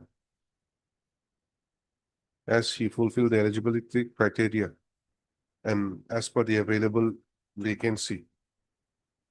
Stop. The learned counsel submits that despite the said recommendation, case of the petitioner admit presumably was not considered by the state level committee bracket SLC in view of the office memorandum dated 18/9/2024 issued by the government of Assam in the personnel bracket B department, whereby the compassionate appointment scheme has been stopped in view of the introduction of the compassionate family pension scheme. Stop. The learned counsel for the petitioner, however, submits that similar cases have been taken up by this court and disposed of by a common order dated 3/4/2025.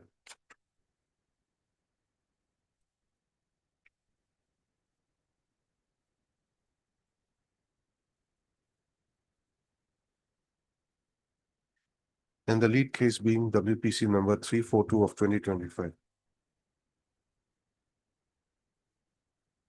To stop by the state order, this court had directed the respondent authorities concerned to consider all pending cases for compassionate appointment in terms of the relevant scheme of the state government. So the learned counsel therefore submits that the present case also, the case of the petition is also covered by the same decision. Next, Madam Mr. B. Deori, learned government advocate, clearly admits that the case of the petitioner may be directed to be considered by this state level from SLC. In view of above, the writ petition is disposed of by directing the respondents to place the case of the petitioner before the next SLC for considering his appointment on compassionate basis in view of the recommendation made by the DLC South Salmara Malkachar on 3/9/2024. If the same has not been. If the same has not been. If the same has not been considered already in the meantime.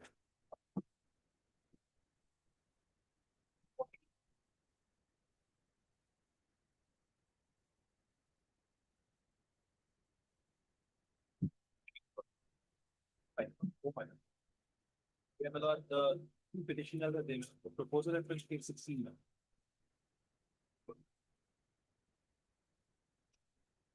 Page 16, the proposal. Serial number and 8 in the petition.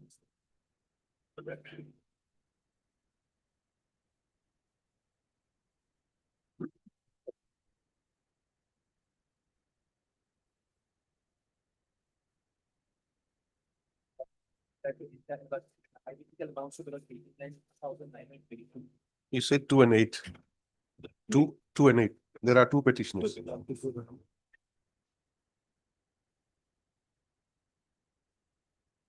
Will issue notice? Mr. Sharma?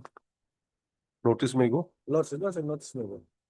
At Mr. M. Datta, learned counsel for the petitioner, who submits that the petitioners are entitled to certain area MACPS and enhanced grade pay.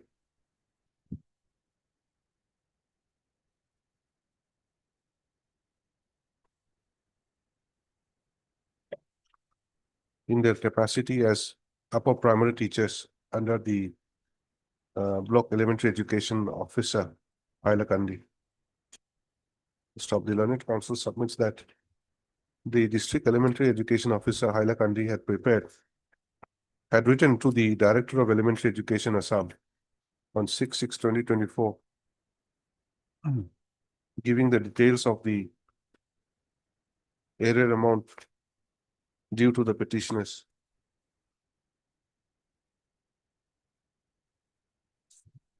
Amounting to rupees 89922 and rupees, Each thing. oh, okay, amounting to rupees 89922 respectively.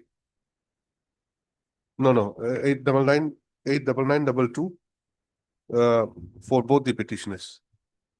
Stop. However, despite the same, as no further steps have been taken by the respondent authority concerned, petition is before this court. Next, parent of above issue notice of motion returnable by 3 weeks. Mr. P.M. Sharma, on its standing counsel. For respond number 1, 3, and 4. School 1, 3, 4, and 5. Education bracket elementary department. Accepts notice on behalf of respondent numbers 1, 3, 4, and 5. 1, 3, 4, and 5. 2, 6.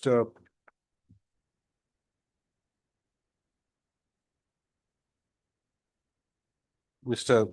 Miss R.M. Barwa, learned standing counsel finance department, accepts notice on behalf of respondent numbers 2 and 6. Notice is therefore complete. Petitioner shall serve requisite copies of the writ petition to the learned counsels paid today within 2 working days. List again after 3 weeks on a date to be fixed by the registry. Tendency of the writ petition shall not be a bar for the respondents to clear the dues of the petitioner. I can have 15 also, we have a lot, 15. 15. Okay. We And have who are they? seven petitioners. Proposal, there are two proposals. You will find one first proposal, page 16. Page? 16. There were the remaining 6 of the 8 because the direct case. Can you just point out the serial numbers? Yes, 1, 1, no, 3 to 7. 3 to 7. 3 to 7. And about the petitioner method. Page 24 of the proposal. Page 24. Serial number 1.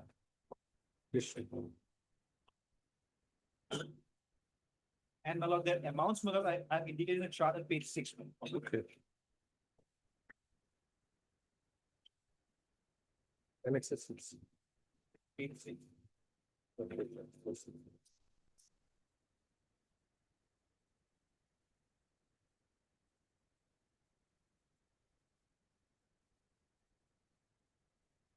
Please write, heard Mr. M. Datta, learned counsel for the petitioners who submits that the petitioners who are working as upper primary teachers under the Block Elementary Education Officer Hailakandi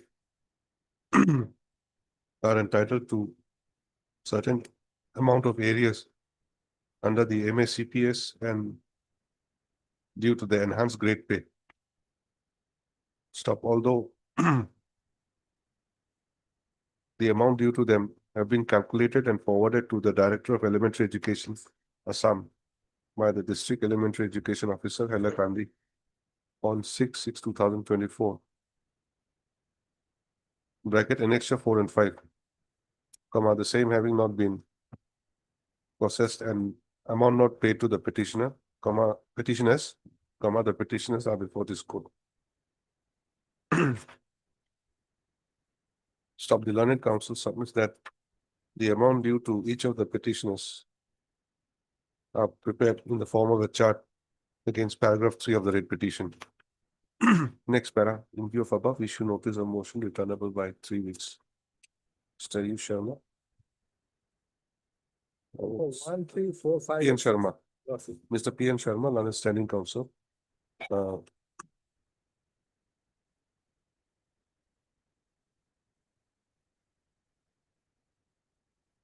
Elementary education accepts notice on behalf of respondent numbers 1, 1, 3, 4, 5, and 6. 3, 4, 5, and 6.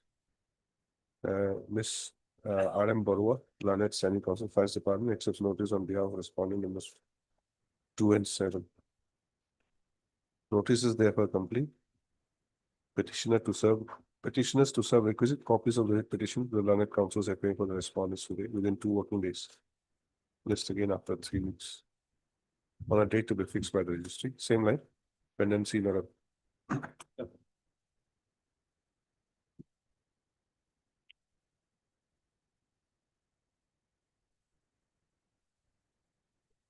Yes, what is this? Okay. Second round. Is this a second round? What happened in the first case? Case of the petitioner before the DLC, my lord. So accordingly, it was placed before the DLC, that is, page 50 miles. Page 50. Then what did the DLC do? It starts from 45. It starts from 49. That serial number? Page 50. Page 50. Okay. Then But my lord, your lordship, the kindness of the last paragraph, the DLC decided to pass the matter of the Abdul Azad Usman instruction received from the personnel fee department. so your case has been parked. Yes, but they have decided to pass. Like parking a vehicle, yeah, they have parked you also. Till what? The instruction was received from the personnel fee department. Okay, have they written for instructions? My lord, What sort of instructions? that appeal, my lord, pendency of the appeal whereby the department has challenged the judgment which has satisfied clause 1 of office memorandum dated 1/6/2015 regarding balance period of 3 years at the time of death of the body.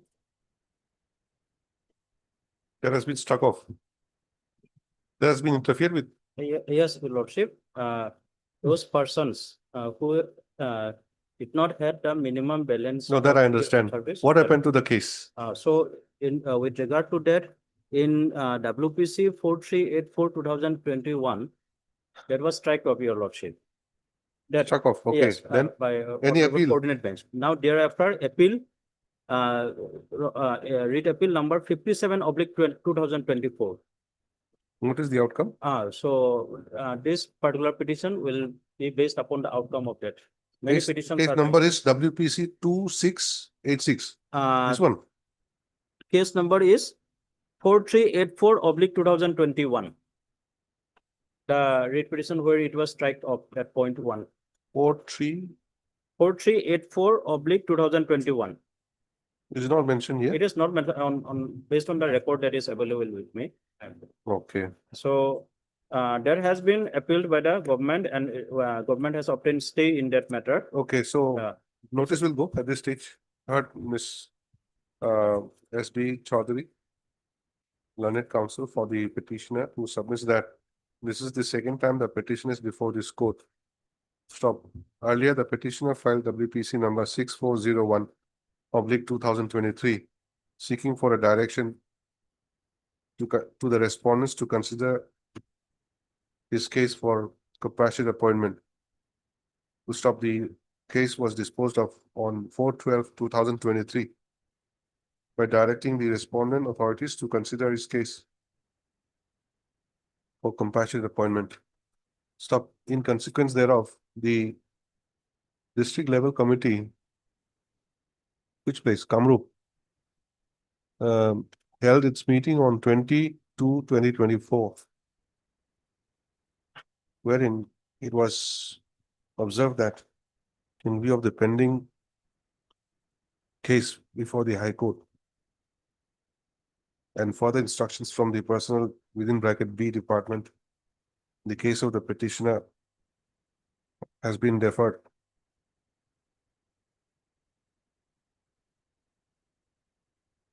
Stop. It is submitted at the bar that the notification of the state government regarding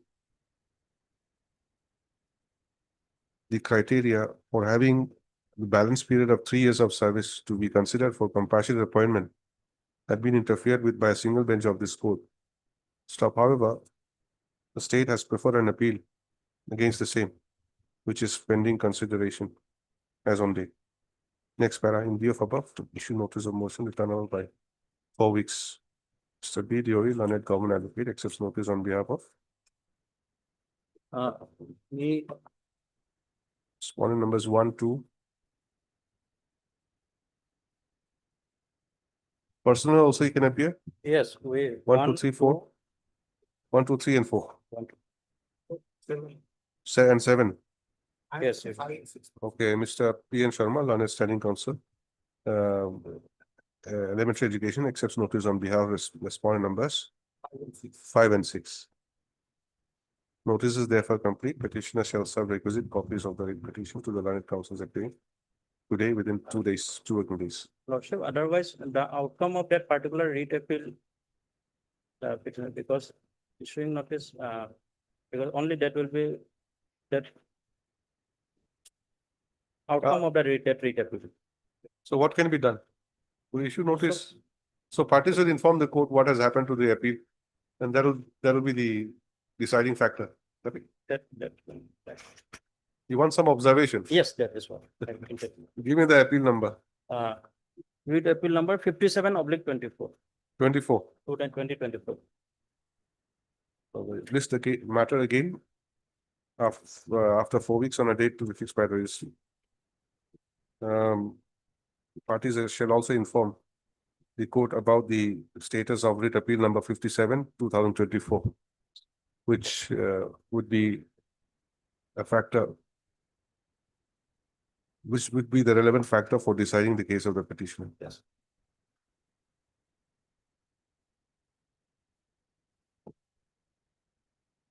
I can still take some. Oh.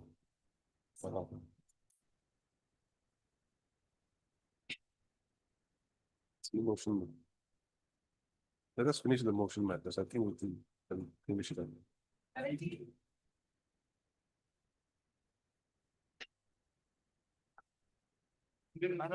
Yes. Bench. Bench? Which bench? Four and five together. Maybe 4 or 5, because Learned, it is submitted at the bar that the present case is not a bench two matter. Registry to verify and list accordingly.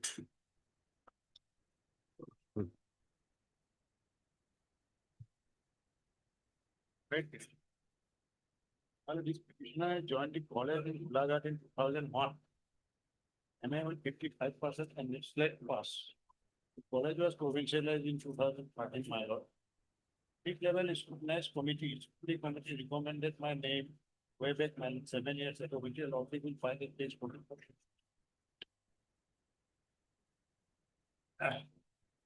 Recommended for one. 44.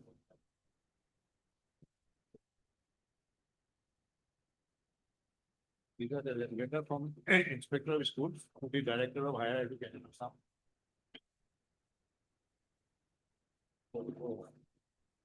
After years, the particulars are the copy of the minutes of the district level. Will issue notice at this stage? Only, my lord, sir, I am not going to make it there. I cannot make it there. Only there, my lord, no bar.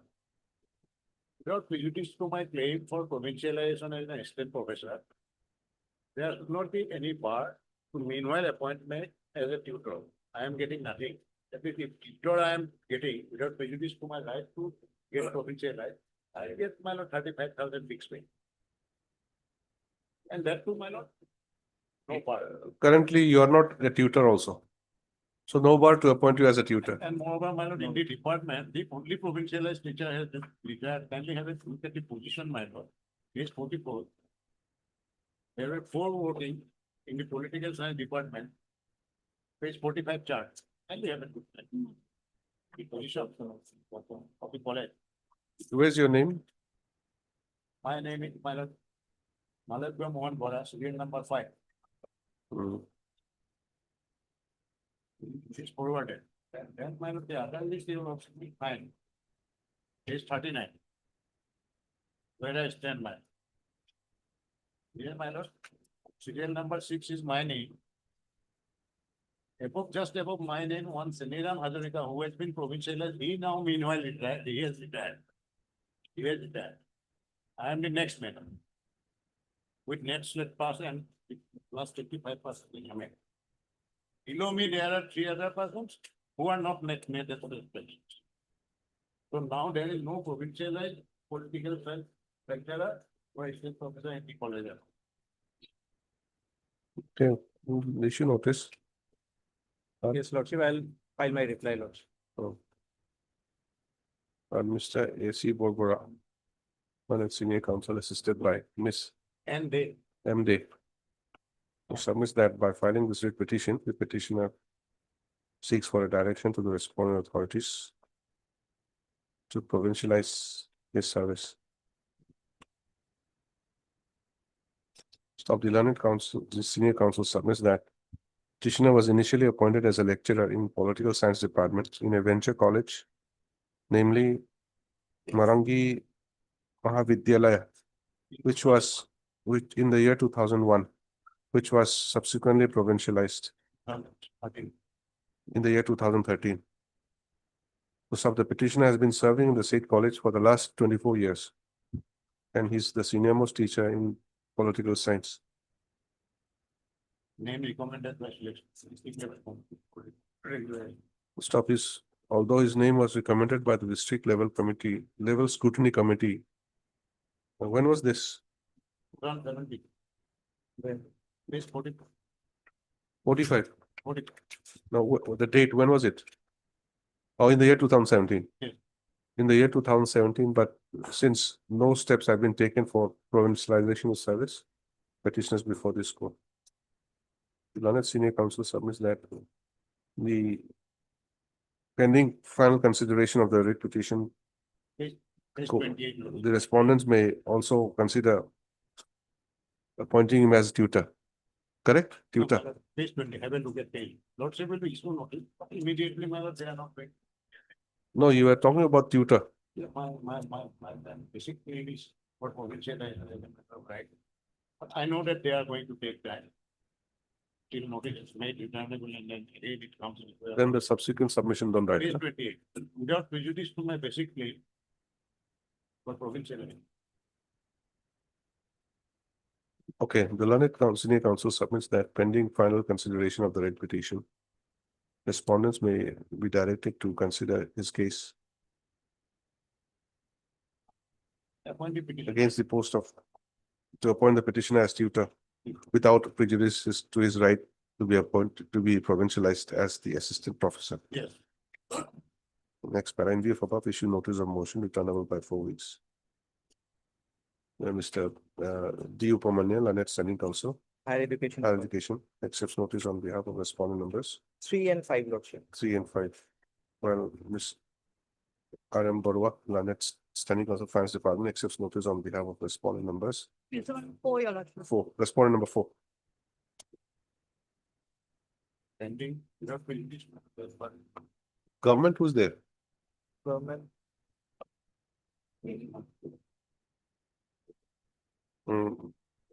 Mr. B. Diori, Lanet Government Advocate, For 1, Lordship. accepts notice on behalf of respondent number 1. Who remains? Number 6, isn't it? Lordship, 2 may be struck off. There is no post, Lordship, of principal secretary. In the higher education department. Petitioner takes steps for service of notice upon respondent number 6 Lordship. by registered post with ADU within 3 working days. Next para, Mr. D. Upamanya, Lanet Standing Council, Higher Education Department submits that currently there is no post of principal secretary in higher education. We'll stop. Next para. List the matter again after 4 weeks on a date to be fixed by the registry. Pendency of the writ petition may not bar, is not a bar for the responding authorities to consider the case of the petitioner to be adjusted as a tutor without prejudice to his right to be appointed as assistant professor. Provincialized, prejudice to his right to be provincialized as in the post of assistant professor. Any of them.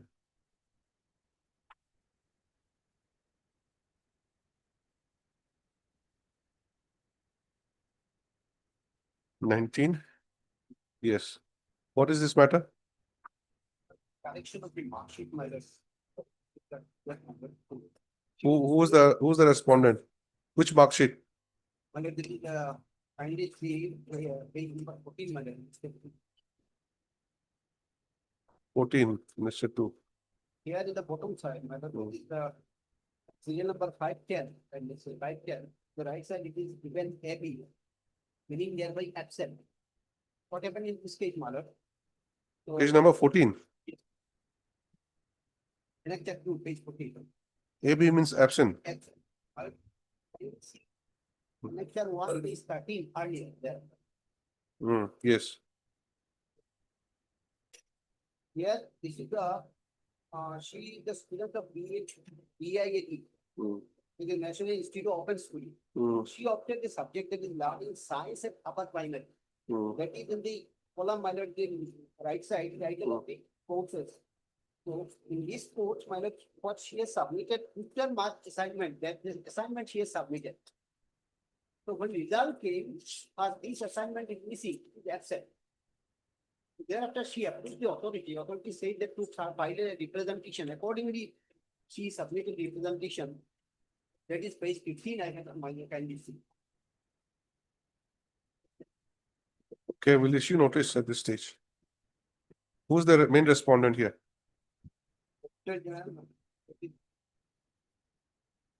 Director General. Yeah, Regional Director, the Chairman, National Institute of Open Schooling, madam. Three. NIOS, NIOS. Okay, heart, mister. Uh, A.Y. Chaudhary. Your name is there? Your name is not shown in the cost list. I on behalf of PHOD, madam.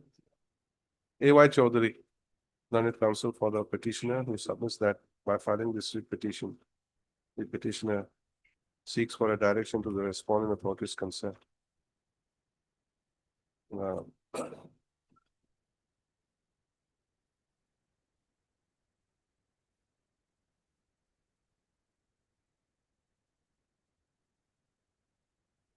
To rectify the clerical error in the petitioner's academic records.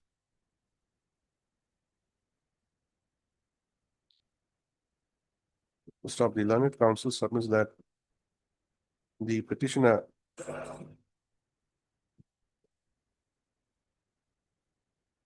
was a student of DLET bracket 2017-2019 under NIOS with enrollment number 1822-010-6502-001. Stop. She had opted for the subject code 510, learning science at upper primary level, and duly submitted her tutor marked assignment and appeared for the examination held in January 2020. Stop. However, when her results came out, she was shown to be absent in the tutor marked assignment column of subject 510. Stop. Upon approaching the regional office of NIOS, she was informed that her TMA marks were mistakenly uploaded under subject code 509, which she had not opted. Although she submitted her formal representation on 6/1/2021, as no steps have been taken,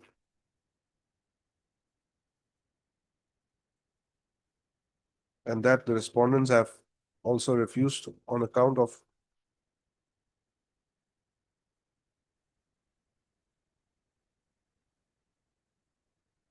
the procedural ground, petition is before this court.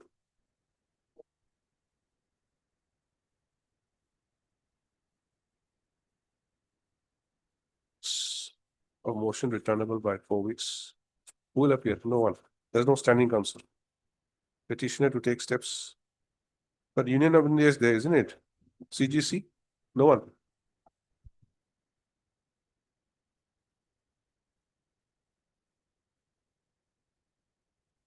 Who's the CGC? Name one CGC. K. Gogoi.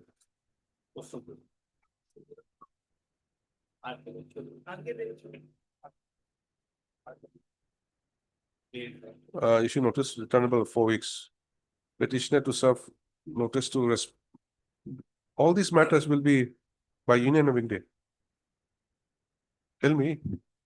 NIOS, National Institute of Open Schooling, they can be taken up by CGC. That way there is no. I don't think so. Petitioner to serve notice to respondent number 1 through Mr. RKD Chaudhary, learned DSGI, and thereafter submit the acknowledgement to the registry. Stop. Petitioner shall take steps for service of notice upon the remaining respondent numbers 2, 3, and 4 by registered post with ADD within 3 working days. This again after 4 weeks on a date to be fixed by the registry.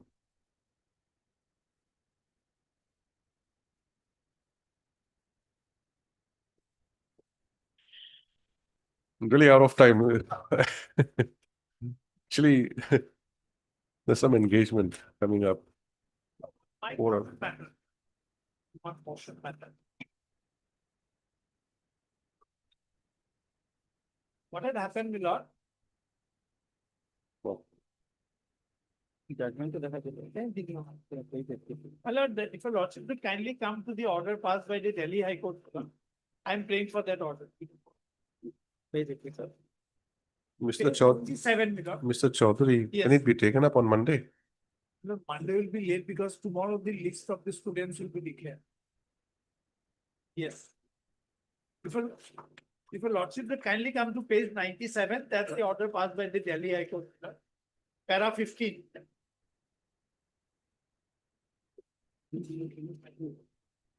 Yes.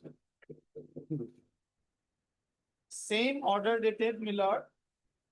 14/5/25 was stayed. Offer has been withdrawn. Withdrawal order is, my lord, 14/5/25. And hearing and petition appointed to participate in the counseling and admit the student for the service. Now, what is the subject otherwise? Subject is like this, my lord. We are running a B.Ed college in a place called Samota. Hmm. Now, my lord, Guwahati University has given certificate that we are running the institution in accordance with the NCT norms. Hmm. Now, there was a public notice issued by NCT, my lord, whereby we were asked to submit the performance appraisal report for the year 21-22 and 22-23. Hmm.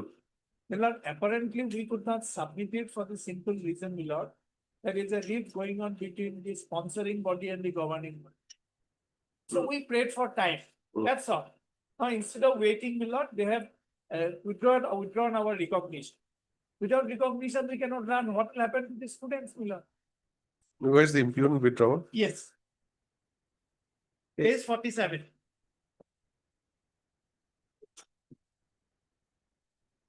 And at page 49, my lord. Now, therefore, para 8, in exercise of power under section 17 of the NCT Act, the Eastern Regional Committee hereby withdraws the recognition. Same order has been stayed by the Delhi High Court, on this exactly same ground. 2 orders we have annexed. Several writ petitions were filed. So once recognition is withdrawn, we cannot admit students.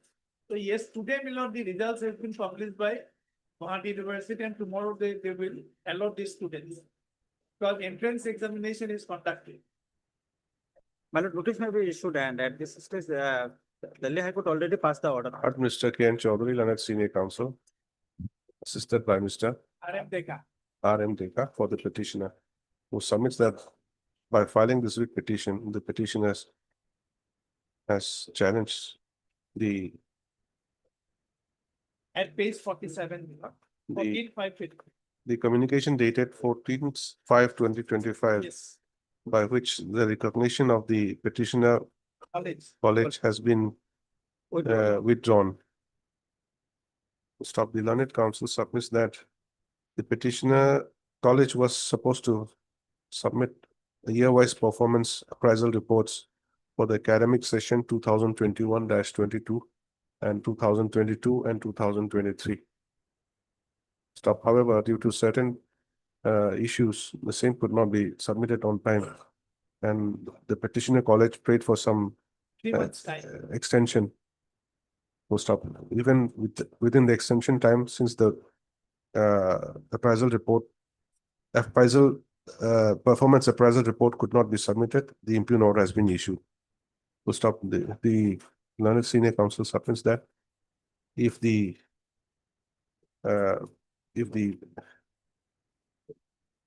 submits that in a case of similar nature, the High Court of Delhi has stayed the order of the respondent authority in withdrawing the recognition of the colleges concerned. And therefore, the pending final consideration of the writ petition, this learned senior counsel prays for a similar order. In view of above, issue notice of motion returnable by 4 weeks. Mr. I alum, my lord. I Alam, learned Counsel for NCT, my lord. standing counsel, NCT, Respondent number 1 and 2. accepts notice on behalf of respondent numbers 1 and 2. While Mr. PJ Bhutan, learned standing counsel, Guwahati University accepts notice on behalf of respondent number 3. Stop notice is therefore complete, and therefore And therefore no formal notice is required. Petitioner shall serve requisite extra copies of the writ petition to the learned counsels appearing for the respondents today within 2 working days. In the interim, it is hereby provided that the impugn order dated 14/5/2025 within bracket annexure H shall remain state. And we should be permitted to, Guwahati University should now allow student at page 97 below. Lordship will No. get the City Delhi High Court order. No, if it's state, then I think consequential will follow. Follow, yes. My lord, kindly, your lordship, let me have a soft copy, my lord, so that I will transmit it. Yes, yes, yes, we'll give. I've already directed. They'll give you requisite copies. See, the remaining matters perhaps will, Yes. court master will give you a date or something. Sure. Deeply obliged. Obliged.